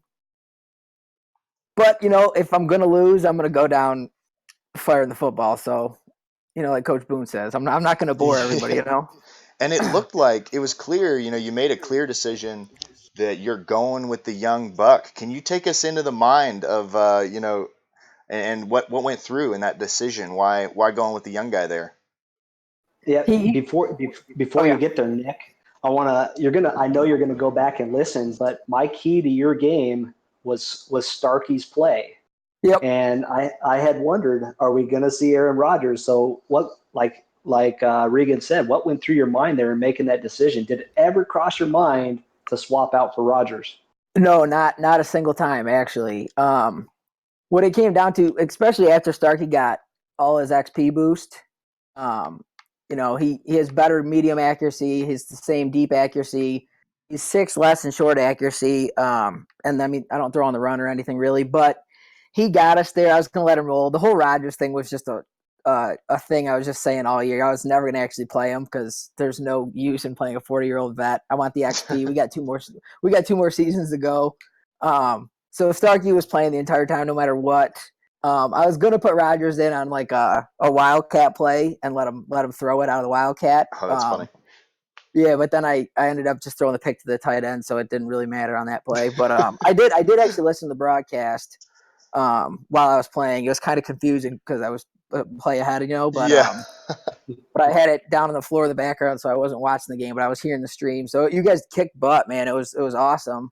We put Appreciate on it, quite man. a show, though. It was I mean, when Wentz went down, everyone probably thought like, "Oh, Packers got this. This is over." But Tosh beat me with a backup quarterback last year, and it's just with a way worse quarterback than whoever he put in today. So I knew this was going to be a long game, and then he breaks that long run with Scarborough, and that was the end of it there. Well, and the big run with his quarterback, that backup guy, when he stepped Yeah. in, I was like, oh man, like that to me was the moment where I realized, like, oh yeah, this guy could really make the difference in this game. Because at first, whatever backup he brought in at the beginning, I think his name, who was that again, Ace? Was that He put in Finney to run that one, because Finney's his wildcat guy. I know from playing him. He always he gets 2 or 3 plays a game where he comes in and does a triple option and stuff. His number 2 guy is Finney, and he came in immediately after Wentz got hurt. Yeah. He threw a pass or two. He went to Sleazy for a minute, and then he did not do good on that drive. He had one drive, and he went back to Finney. And as soon as Finney went back in, he ripped off that 29-yard run, and from there it's history. Yeah, it was the run was devastating because I had everybody covered too, and I mean that's how it goes though. If you're gonna play good coverage, the quarterback's got the option to run. But I mean, not a bad season. I'm very happy with it. I've been telling everybody all along, this isn't the year. Next year's the year. Starkey gets his 99 overall, and we're rolling, man. So what do you think about that hot take from Coach Brian right in the middle of it? You realize, because you were watching the stream, but you were also playing live. Oh, I was cracking up. It was hilarious. Yeah. You had just broken off that run on the stream. He was breaking the run as he was talking crap. I could hear him talking. I obviously knew I ran back to kick, and then I hear Brian come out and start talking all his stupid. None of it even made any sense at all. But it was I was just waiting for you guys to see the kick return so we could hear Brian's reaction. He goes, "Oh yeah, everyone's mad here. Oh shit." Yeah. It was we got Tosh in here too. I got to tell you, real quick before we get to Tosh, Pride just scored with 5 seconds left in the half to go up 13-7 against the Chargers. Oh. He's gonna win that game. He's gonna beat Van. Oh, that's a hot take. Hot take, Van. Prove him wrong. Tosh, how we doing though, buddy? Big win. It was craziness. But now I'm screwed because I can't beat Jack with a backup quarterback. I've tried it. I had to do that last year. You want me to cut Rodgers? Yeah, he needs cut. He'll be picked up immediately. Sleazy started last year in the playoffs. He's the one that filled in for Wentz last year, and we got slaughtered by the Skins. Then we beat the Skins this year with an offensive showing that was like no other, but with Wentz. So Sleazy actually did come in and play the first series after Wentz got hurt, and then I've been rolling with Sleazy or Finney most of the time, like Nick said, and a couple plays a game, and he played week 17. So I was like, screw it, we're going to go with the rookie because he's 22 and the other guy's 27. Yep. And I mean, he made some plays. I mean, I don't think he hurt me on any of the passes. So No, he was on target, man. he was on, but we just made a couple plays, and that Roquan pick was nice. The other one was I got stuck when you did PA deep outs. I was the deep safety, and I was like, well, I got beat earlier moving around, so I was like, I'm just going to stay here, and got that user SWAT, and the computer decided to pick it off, and that was huge. I was in inside zone because I knew if I win that formation, put Brooks in the slot, it was coming. And then when I saw you user the one guy, I was like, I'm going to throw it to Brooks no matter what. And then every single time you do get a user SWAT, somebody comes around and picks it off, and it pisses me off. Wow. I was sitting there and I was like, I'm going to come out in the same formation. I even move Brooks over in the slot just to make it look more legit. And I was going to inside zone it, but. Yeah, I told Ace if I was going to win, I was going to have to get a couple SWATs. Both you guys had killer performances from your star middle linebackers. Medlin balled out, and so did your guy Roquan. Yeah, dude. I mean, both of those guys. So give us real quick from the coaches, who is your MVP, your like personal game MVP from each of your teams?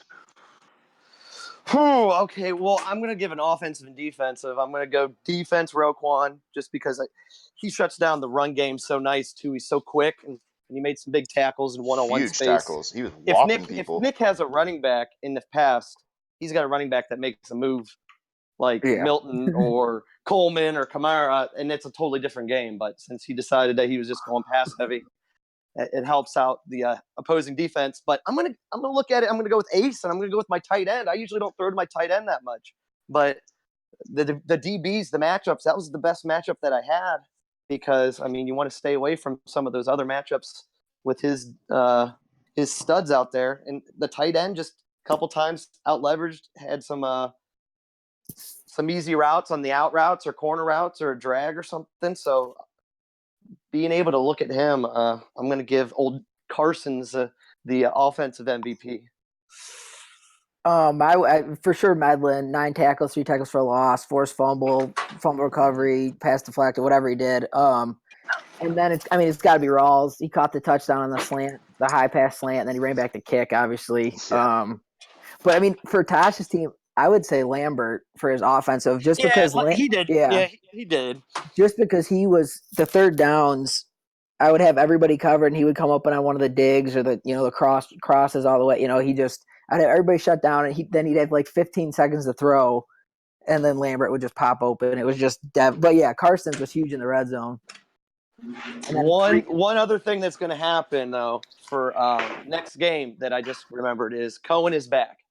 It's Cohen's last ride because he's old, he's regressing.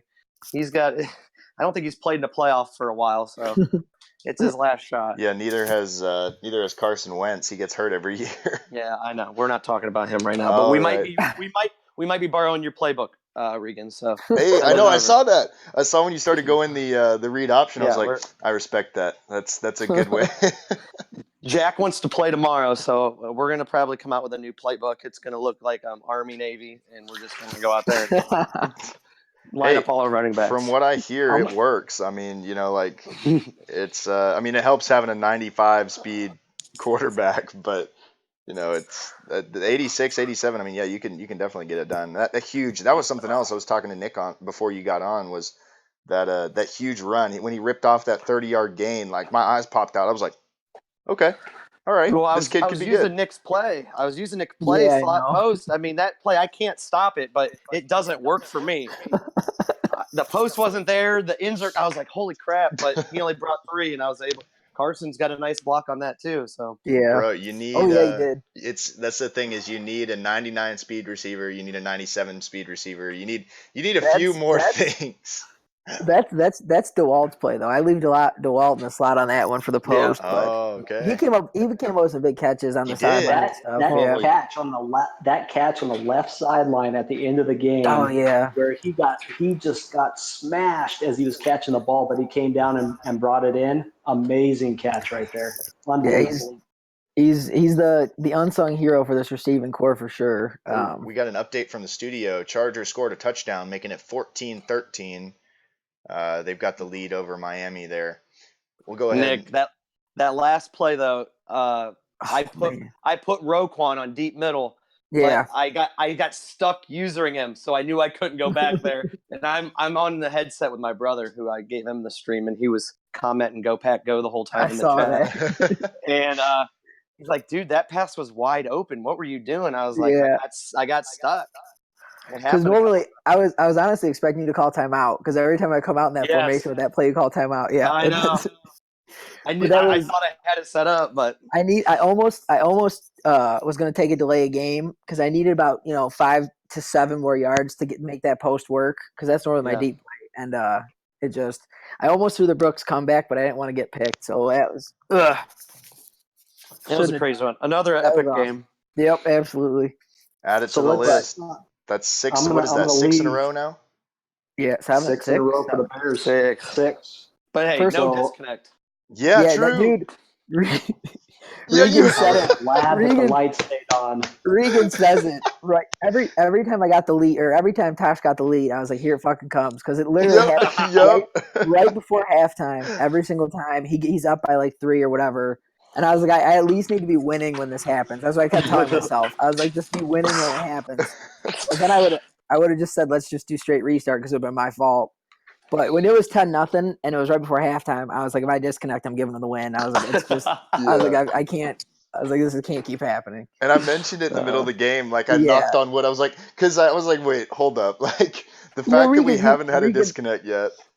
Regan says, I'm not going to mention Nick's internet. And Ace just pauses and says, I'm Yeah. not commenting on that. Yeah, Right. not gonna do it. Yeah. No, I The was game was listening too too. good. I was listening too, and Brian comes in talking all kinds of smack, and you score like Returns it boom, boom. immediately. I'm like, "Jeez, oh, geez."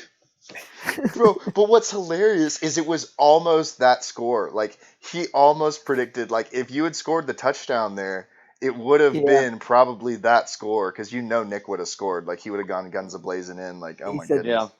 He That was said a crazy 38, game, 28, man. right? 30, yeah, Yeah. 31. He No, he said called 31, 31-28. Yeah, and Nick Well, would yeah. cry. He predicted tears. That was Well, critical. After you busted that long run with Stone, I was like, fuck. I was like, this might be, And then I responded, thank God. I was really hoping I'd have the wind at my back for the fourth because I was Yeah. hoping for some more kick return, but because that was my best offense against that defense late. It was not working. But, man, that was fun. It was Now a you good gotta one. go win, man. Update right here. Update right here. The Miami quarterback Ripkowski is 16 of 17 passing for 200 yards and a touchdown. Oh, my He's gosh. only missed one pass. Nah, I think you're watching the wrong game.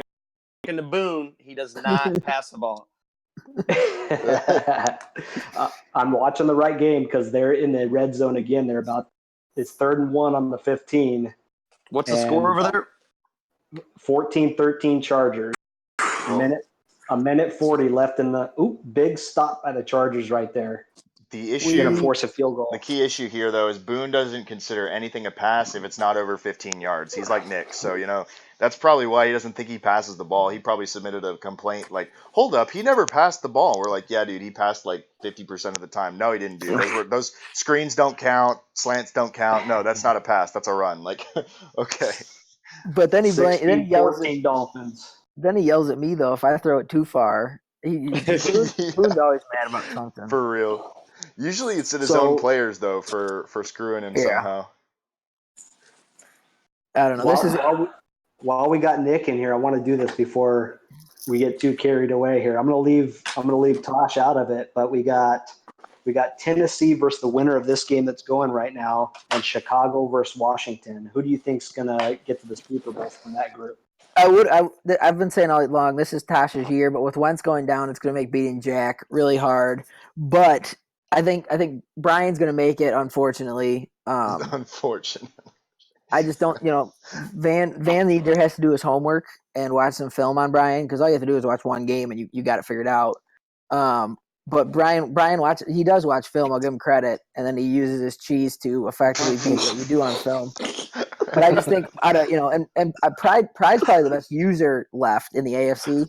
But his roster is just trash. He's like I said, he's the smartest user left. He might not be the best user, but he's definitely the smartest user and takes what the defense gives him and stuff like that. But out of the NFC, the only reason I could still see Tosh winning is it's like when Josh beat me with a backup quarterback in the playoffs. When you have a backup quarterback, your game changes completely, and you're gonna run the football. You're gonna take what the defense gives you. It's a lot of drag, slant, short passes, but playing against the user like Jack or like Tosh, they take away your running game essentially with their using of the linebacker, which is why I don't even try to run the ball, because it gets me negative yards or 2. At the most I'm getting 2 yards a pop.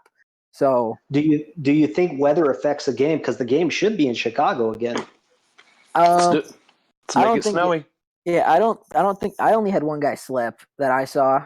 But I don't know. I don't think it'll affect it. I think unless you're wearing white jerseys, which if I would have known, I would have rocked my all whites. But but then I can't see my own guys, so it's pointless, I was already struggling to figure out player numbers. I was like, "Hey, there's DeWalt." He's like, "Nah, bro, that's that's I got a lot Brooks." of I'm like, "Oh, okay." You were right though. That receiver's on the block. Logan, he's a stud too, and he's on the block. Yeah, your fourth best receiver. You're going to trade an Oregon player? Yeah, I have to, man. He's too good to be just sitting on the bench. Oh yeah, that's the one guy you drafted in what was it, like the top 15 or top 10 or 11. something? Dude, I've drafted him and DeWalt both at 11, and they were both projected, and they both sucked. But this is why we call like the 11th pick the perennial Green Bay Packers pick, because every single year. Not this year. year though. That's true. That's true. But see, this is I'm calling Tosh out. Tosh sits his starters to avoid injury, but it was really to give the Vikes to win, so it hurts my first round pick more. That's 100% what it really was. Hey, but I still ended up double bonus. Yeah, he still ended up in the top 10, so I got number 9, I think. Nope, it's 13. God damn it! Never mind. It was 9 going into this week. Bro, it's 13 now. I got freaking screwed by I had Higgie's pick, but because he tied, because of that stupid bullshit with Van took a tie going in. Like, I was like, oh my god. So now I'm like at pick 15 or something. You can't complain and say you were screwed like Ace was though. Oh, that's true. Ace was sitting with 1 and 2, man. There was a time where I had the 1 and 2 overall, and then Grizz just decides to go all beast mode and rips off what was it? 6 wins in a row. Yeah, it's like 4 playoff teams. Yeah, like 7 out of the last 8. Yeah, he balled out. It was insane. So, he started. What did he start? 1 and 9 and finished 6 and 9. 7 and 9. Yep. Yeah. Was that last season or was that this season? That was this season. Okay, because I was thinking last season I lost to his CPUs, so I was like, I definitely added to that if it was last season. But no, this season that is funny. He's one of those users. He doesn't have any quit, bro. The last I checked, that pick is at number 14, I believe. Wow. Jeez, man. So it dropped big time. That's a bummer, because you're sitting there looking at the draft class like, yep, this is going to be. And then that would have gave you the second, because you have his 3rd rounder too, right? I mean, you had the first, second pick. Yeah, I do. Because then you're sitting there going, I can get my quarterback and then grab the stud receiver, the stud corner, line, but whatever. Now it's like, shit, now what? Nick Chubb scores a touchdown, 21-16 Chargers. Wow, 21-16. We should get that stream up and just message him to mute his Yeah, can you do that? Can you shoot him a DM real quick? That would that way we can at least be hanging out and I don't want to distract him, but oh yeah. Robert just messaged me. I'd be interested in that guy. What do you want? Exactly. For real. I knew Robert was going to come in. Immediately. Yeah, that was a gut feeling.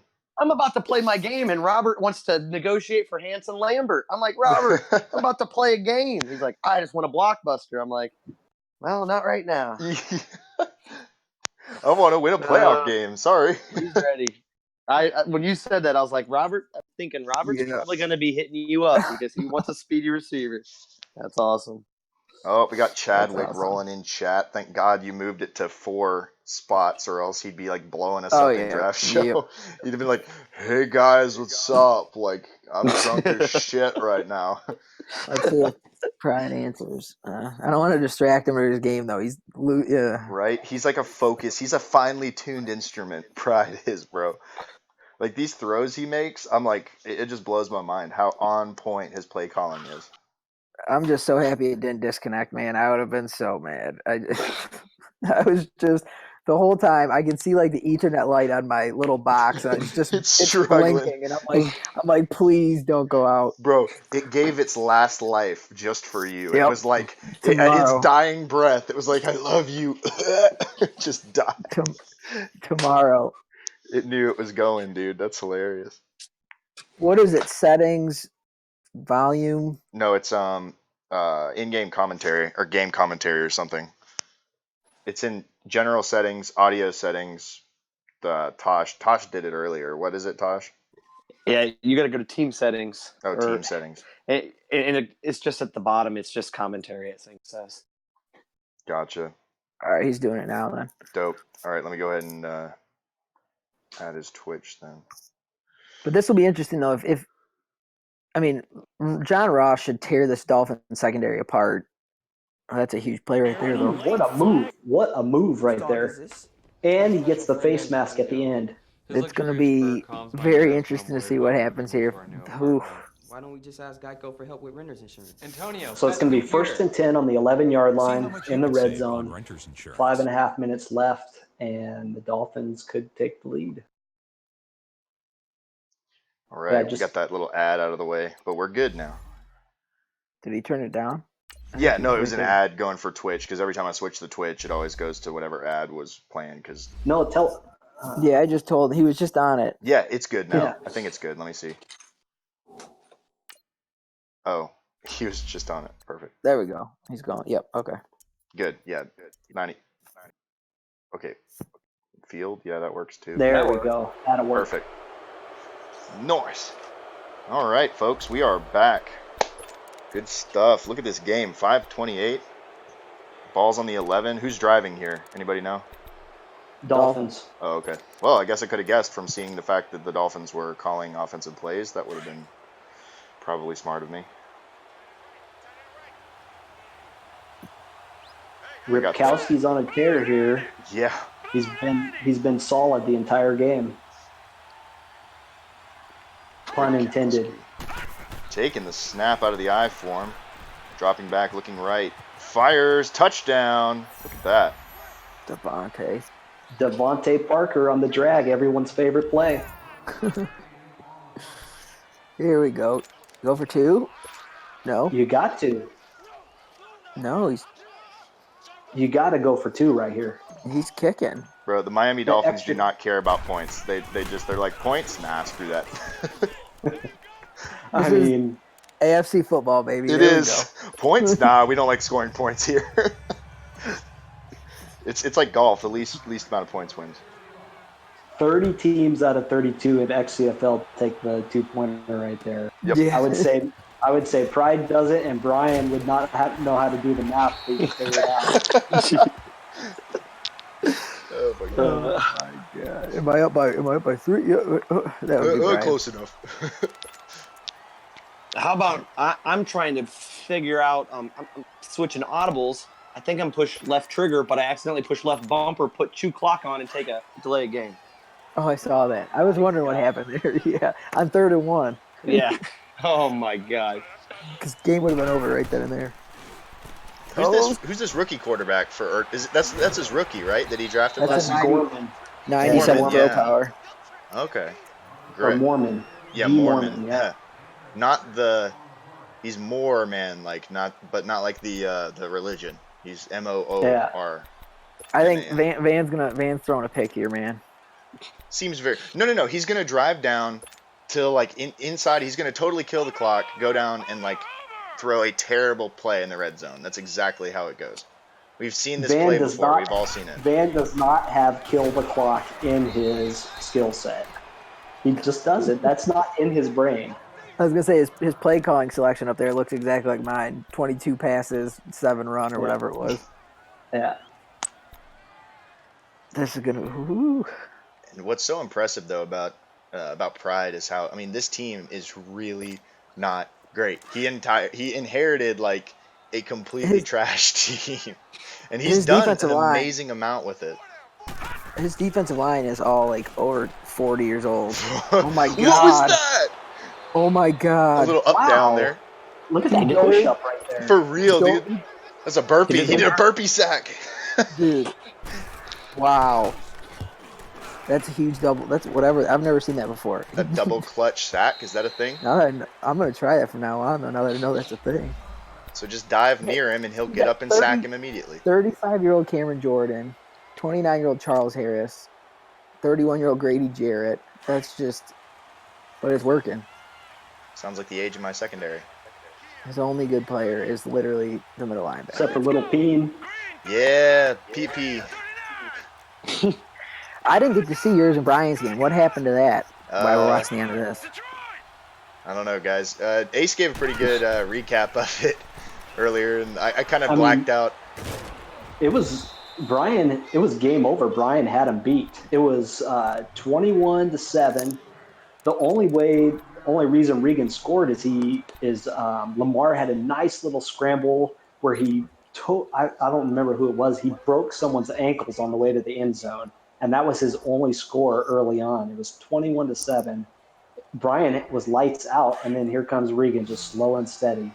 Field goal, touchdown, field goal, 2-point conversion, and tied it up. And it came down to Brian had the ball last, drove it all the way in.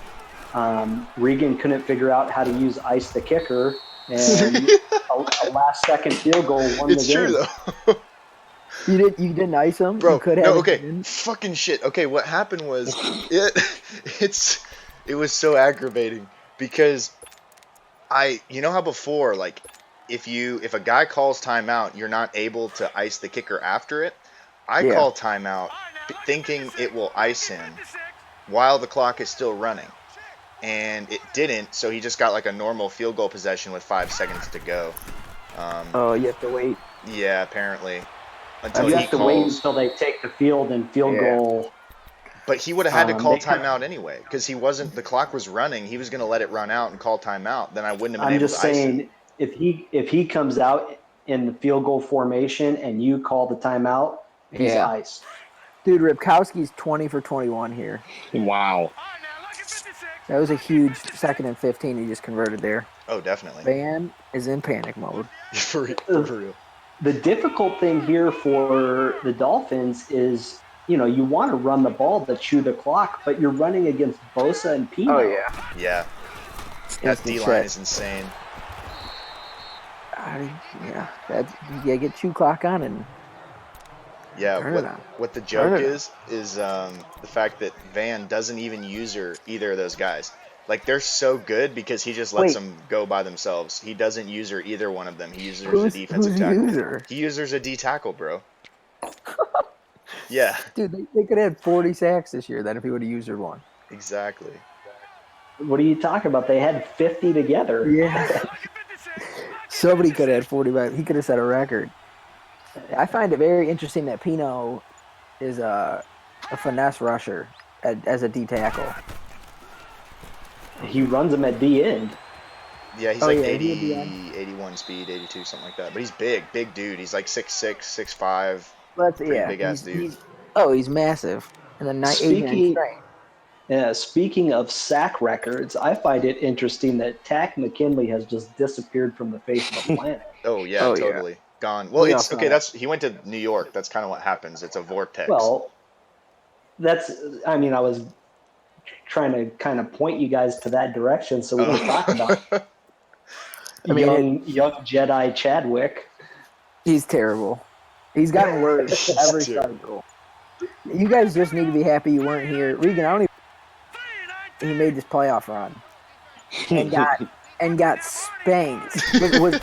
Was getting spanked by the computer in the wild card round. I'm not kidding.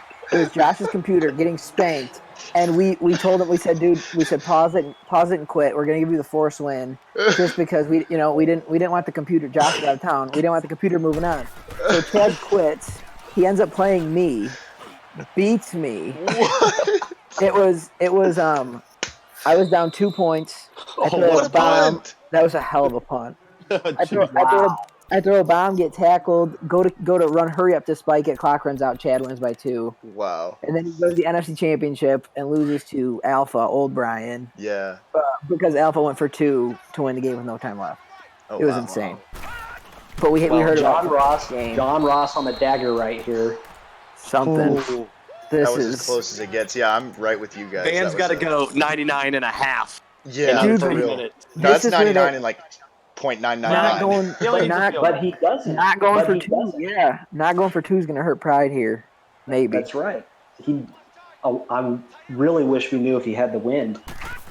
I can't believe man doesn't show. Well, I can believe they don't, but I wish they showed to it.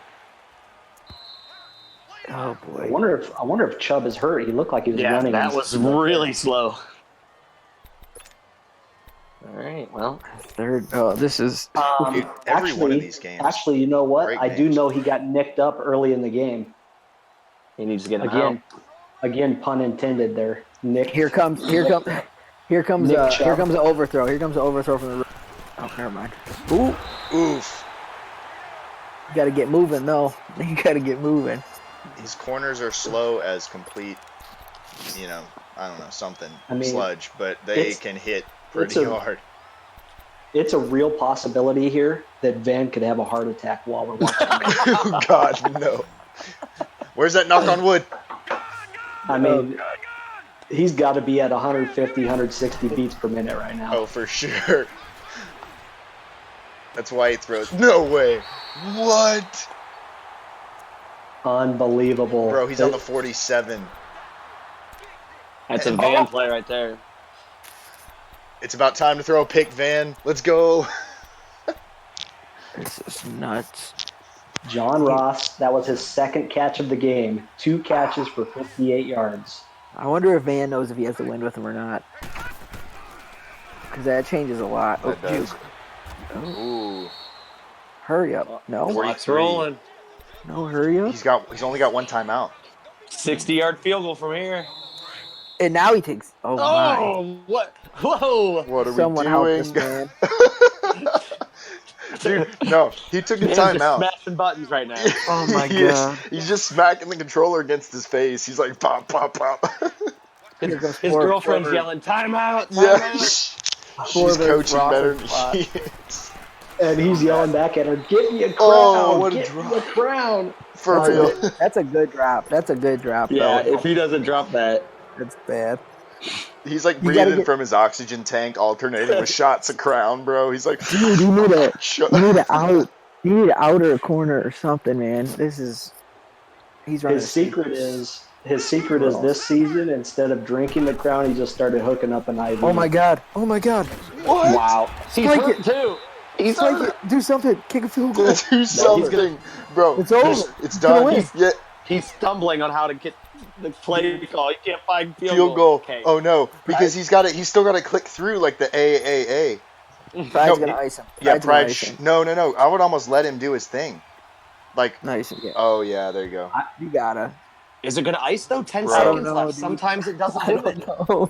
The 2-point conversion comes back to bite him in the Dude. ass. Oh, he's missing this for Oh sure. Nice. yeah, dude, he's shaking so hard right now. There's no chance. The Titanic theme song comes on. Oh, he did it. Oh, Okay, Van he with got the it. huge. What a kick! Here comes the kicker turn. What a Le'Veon- game, I'm pausing and putting in Le'Veon Lane. for real. Or like, I Well, don't know. I'd actually already have him in at kicker turn, but that's just. Oh, no chance at it. I don't He know, had I the might have big squibbed there. Yeah, so Van could have probably hit it from 58, 60 yards. Dude, that's So the 2-point wind is conversion. against him now. We know for a Oh. fact the wind's against him because of Van. That was a That's good a kick. that's a hell of a There- season for Pride. Though. There was Oh, no absolutely. reason not to go for the 2, though. I know. That's a huge mistake on Pride's part. If you get, Huge. yeah, you get 2. Oh no, because he needs to be way down there. You need a quick one. there's Damn. the game. Well, it's 2 good games. Game over. So we got 4 So good Van- games in the division round. Oh, yeah, 4 great awesome games. games. So Josh was up, whatever, 30, 24. 23 for 24-3. Oh my god. How did he blow it? How do you blow that? Oh yeah, no, that was hilarious. Yeah, you would have laughed so hard. So Listen, all I see is someone has to see if Van could get on right now. Oh yeah, It will be golden. It'll be golden if you could get him on. Yeah, so like all I see Mr. Jenkins told is me, in Mr. Jenkins told me hang on, when turn your this off. AC needs Get repair, the- You don't have to call Morris. I'm gonna open it up for him. Yeah, I'm trying to find it in Maine because all I see, like right after my game, all I see is just I suck from Josh in Maine, and he's like, he ends up dropping a pretty heavy game. He said like he was leading. Oh, here it is. Where is it? Nope, I lost it. But Oh, you here it gotta is. say it with the accent. Oh yeah, okay. So, how have I gone from 24 to 3 up to 24 to 24 in 1 quarter? And he kind of talks like this. On, mate. Falcons. He says, I say, you're the Falcons, easy. He's like, Falcons on the block.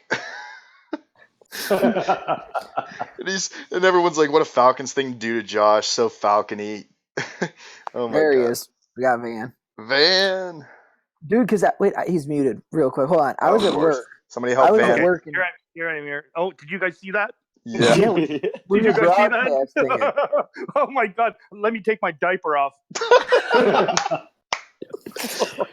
That's a big win, man. That's your Oh my god! third. Oh my What, is God. this your third AFC Championship game? Yeah, don't remind me. Don't remind me. I know. How is everybody? I'm doing pretty good right now. What do you think about him not going for 2 when he scored to go up 3? Yeah, that was strange, wasn't it? Yeah, we were confused. Well, He I just doesn't couldn't- make those mistakes. I could not stop his short stuff. Yeah, that. We got to get Pride in here actually to find out what the decision was. It's like, Andy Reid, what was going on, bud? Andy Reid. Well, because is there any? I mean, can anyone think of a reason to? I'm trying to think if the book says go for 2, obviously. For sure. In that situation.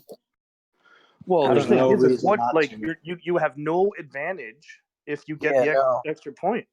Yeah, maybe he miscounted. I don't know. Brian's his accountant. Yeah. Big B. Dude, so okay, what's the game plan for the Titans then? Well, he plays. I don't mean to be insulting, but he plays a lot like be insulting. Who does? Pride does? Yeah. Wait, plays a lot like who? And but Brian, like he plays a lot of the short game, a lot of stuff to his halfbacks, a lot of swings, like a lot of real quick stuff. You know, so you got to against those 2 DNs he got. For sure. And I don't mean anything against SB. I mean he's a great player. I'm just saying like his game plan. I would have done the exact same thing, and it was just frustrating me like crazy. I just run streaks against you all day, especially when his quarterback is like 20 of 21. Yeah, that was embarrassing. That's a heck of a game though. He came up with a game plan, executed. It just came down to that. Oh, I thought that I was done for sure. Like, did you guys? We did too. Did you see me? Hey, did you see that last minute run though? Dude, no chance. Bro, and he was hurt. He was slowest. hobbling. Yeah, he was like Why crawling.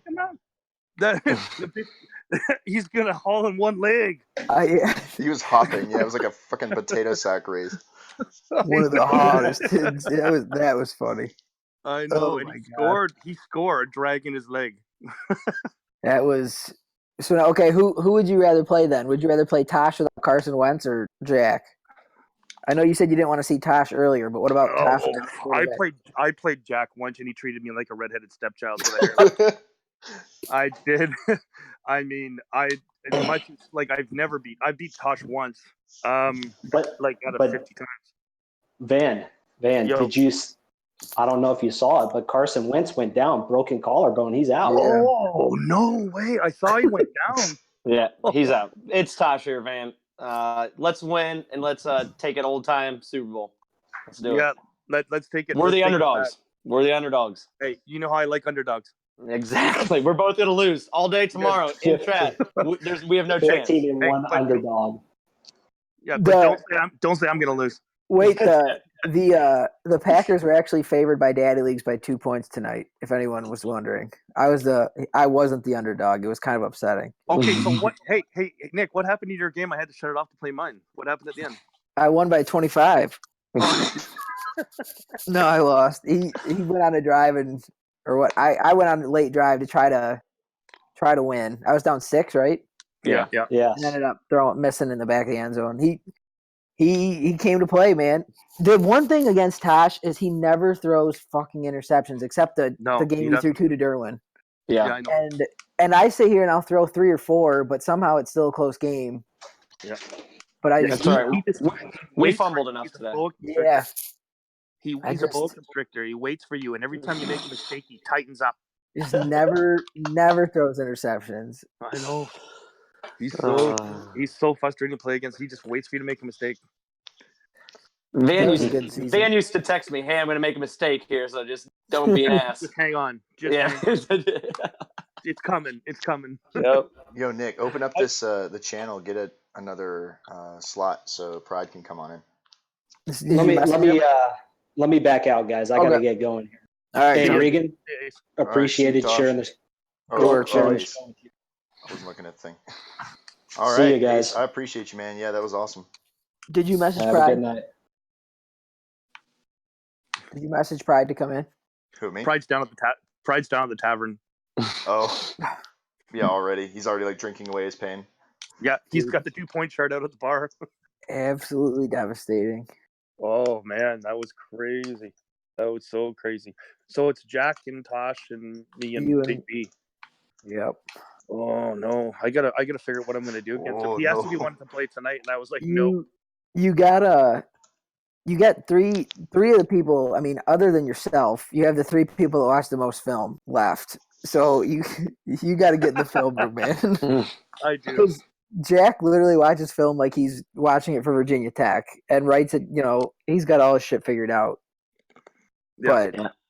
And then don't even get me started on Tosh. And I'm not going to talk about it either because it's embarrassing. My brother, he was making fun of me today. The notes I showed him. It's impressive though. I mean, you and the thing is, I know it's coming, and I still run it. Dude, that play that you knew, and you threw the pick.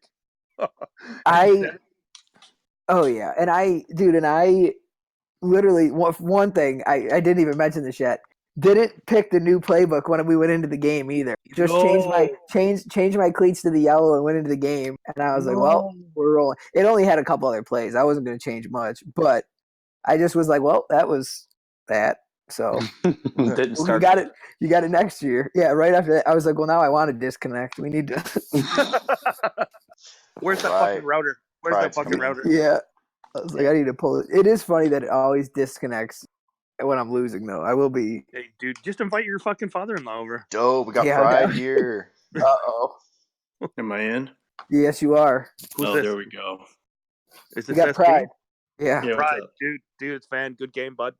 Yeah, good game, man. God, you kill me with. Oh my! I can't make my pre-snap adjustments. Oh my god. Was I snapping too quick? Van does. No, he's a little quick. You're good, he's man. a little You're quick good. on the trigger. I'm a little quick. I don't know. That's what she said. Hey. The wife hates it. The wife hates it. Well, Pride, what was your decision making between now, kicking the extra point, not going for 2? I honestly, guys, if you watch my streams, I never go for 2 because I have been killed. I have been killed by missed 2-point conversions, and I will always go for that guaranteed point. Always go for it. And SP, and correct me if I'm wrong, you are the most conservative player in the league. Absolutely. You saw my 3rd and 1s. I know. I was like, I'm just gonna send the house. That's all you got to do. That's all you got to do. But I will. This will teach me a lesson. Honestly, I could play conservative against Boone, but figure from here on out, no 3-and-1s. That's it. No, yeah, you were killing me on the play actions. I need to get that ball out fast because I'm Pino and Bosa. I need to get that ball out quick. Yeah. I don't want to talk about them. I'm still like having flashbacks, like Vietnam or something. Like I'm like, like twitching and shit. It's not good. I didn't know Doss was in here. Oh God. No, that was a good one. My heart was beating.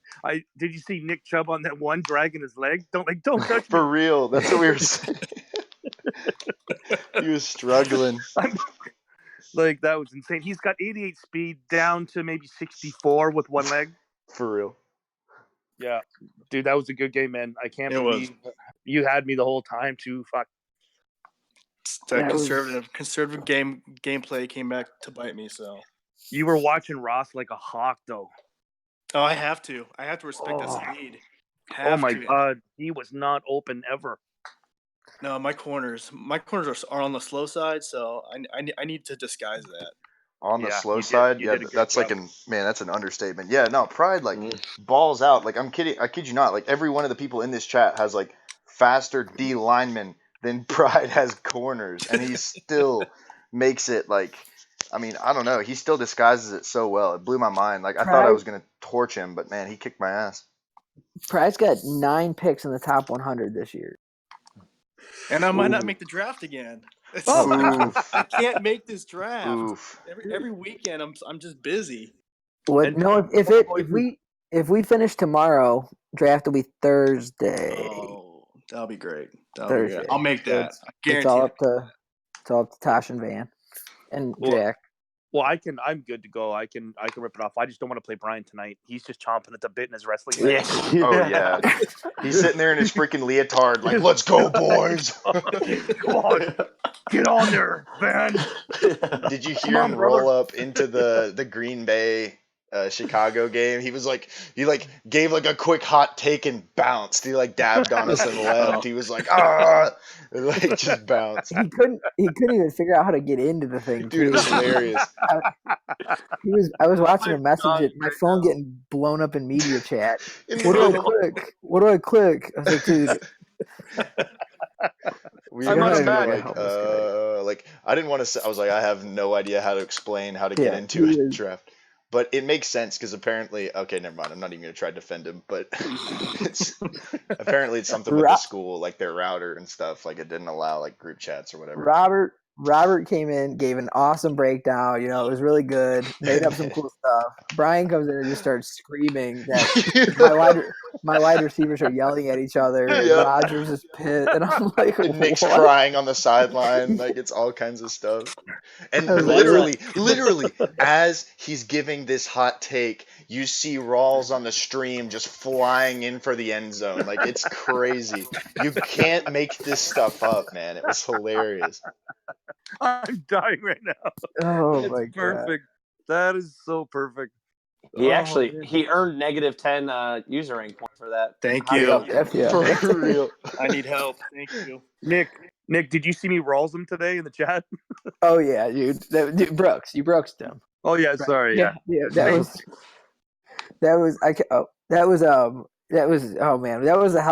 one of the 4 games that we've had in this round. I mean, ever.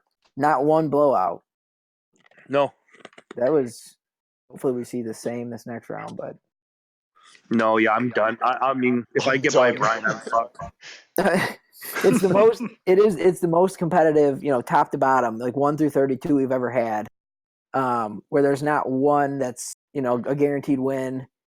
And then it's pretty crazy. Yeah, well, Chad and but it's just, top to bottom, it's the best 32 users we've ever had, and the competition level. I'm hoping. I don't want Jack to win because I like new, and I don't want Brian to win for obvious reasons. But I want. I don't like 2-time winners. I want new winners every time. And it's got to be Tosh or Van because it can't be Brian yet. So. Yeah. Well. That's the cycle right now is the best I've ever been a part of, like by far. And you can tell everyone's still having a lot of fun. And I thought the team selection might divert the attention, and it's just made it stronger. Well, it's going to be interesting with the it's going to be very interesting after the draft what happens. But I think I have some stuff up my sleeve to keep people engaged. Or we'll see. We'll see what happens. But it's going to be. Well, as soon as Irek doesn't get the Hawks, he's done. We just hear like one screech and he's gone. Like he just screeched, gone. It will be interesting to see if anybody doesn't get their. I don't think anyone would leave if they don't get their team. But Jack. No, I had a nice talk with Jack. He's sticking around. If he good riddance, honestly, good riddance. Good riddance. Seriously, that's the way I feel. Like seriously, it's the kid who takes his ball and goes home. Whatever. Yeah. See ya. Yeah, get out of here, man. I've had to play with some shitty teams. I think it's fun with the rebuild, or at least if you start out the cycle with a rebuild. Not joining with someone else's garbage, but if you start out the cycle. Oh yeah, I remember telling you in DMs, this is one of the worst rosters you'll ever see, and you said you're up for the challenge. I was, yeah. It's been fun though. It's been a lot of fun. That's what you said the night of too, so that was good. Yeah, dude, that's much respect to you on that one for sure, and you stuck with it. I mean, every cycle there's one team that turns into a revolving. Yep, and there goes Nick's internet. Nick, your internet just gave out for a second. I mean, we heard like nothing. Well, no, we need to know now. What did he say? What? I don't know what he said. All right. Oh, were you guys able to hear Nick? I didn't hear anything for a second. I thought his internet gave out. Yeah, we could hear him. Oh, yeah. Well, I guess my internet. Never mind. Well, no, trust me, it's Nick's internet. No, it's effing up mine now. Great, cool. You want to know how bad it is though? When I want to get in a Discord chat to chat, I have to plug in my Ethernet cord to my laptop, or else it won't work. Wow, my God! So luckily this is getting fixed tomorrow, or else I would probably quit. Bro, Nick's just like Nick's hunched over his DSL router like freaking Gollum, like sitting there like precious, all plugged in. I'm telling you, that Ethernet little thing just kept blinking, and I was like, this thing is going out. There's no doubt. The minute Tosh gets the lead, this thing is going out. What a terrible way to play the game. Oh, it's stressful. That's terrible. So stressful. And then you're trying to win, then you're feeling bad, and I'm like trying to think, okay, how can we make if it's halftime, he's up 10, do we? Yeah, it was stupid, but I'm happy it didn't do it. But I was waiting for it to. That's for sure. Okay, boys, I'm gonna go watch some absolutely. There you go. And DM me all your tips. All your tips. Oh, let's see. I don't know. Start fast. Make him mad. If you can make him mad, you won the game. Like it's done. Mm-hmm. So easy. So once Brian's triggered, you're set. Make sure you're in chat telling him he's cheese. He's cheese.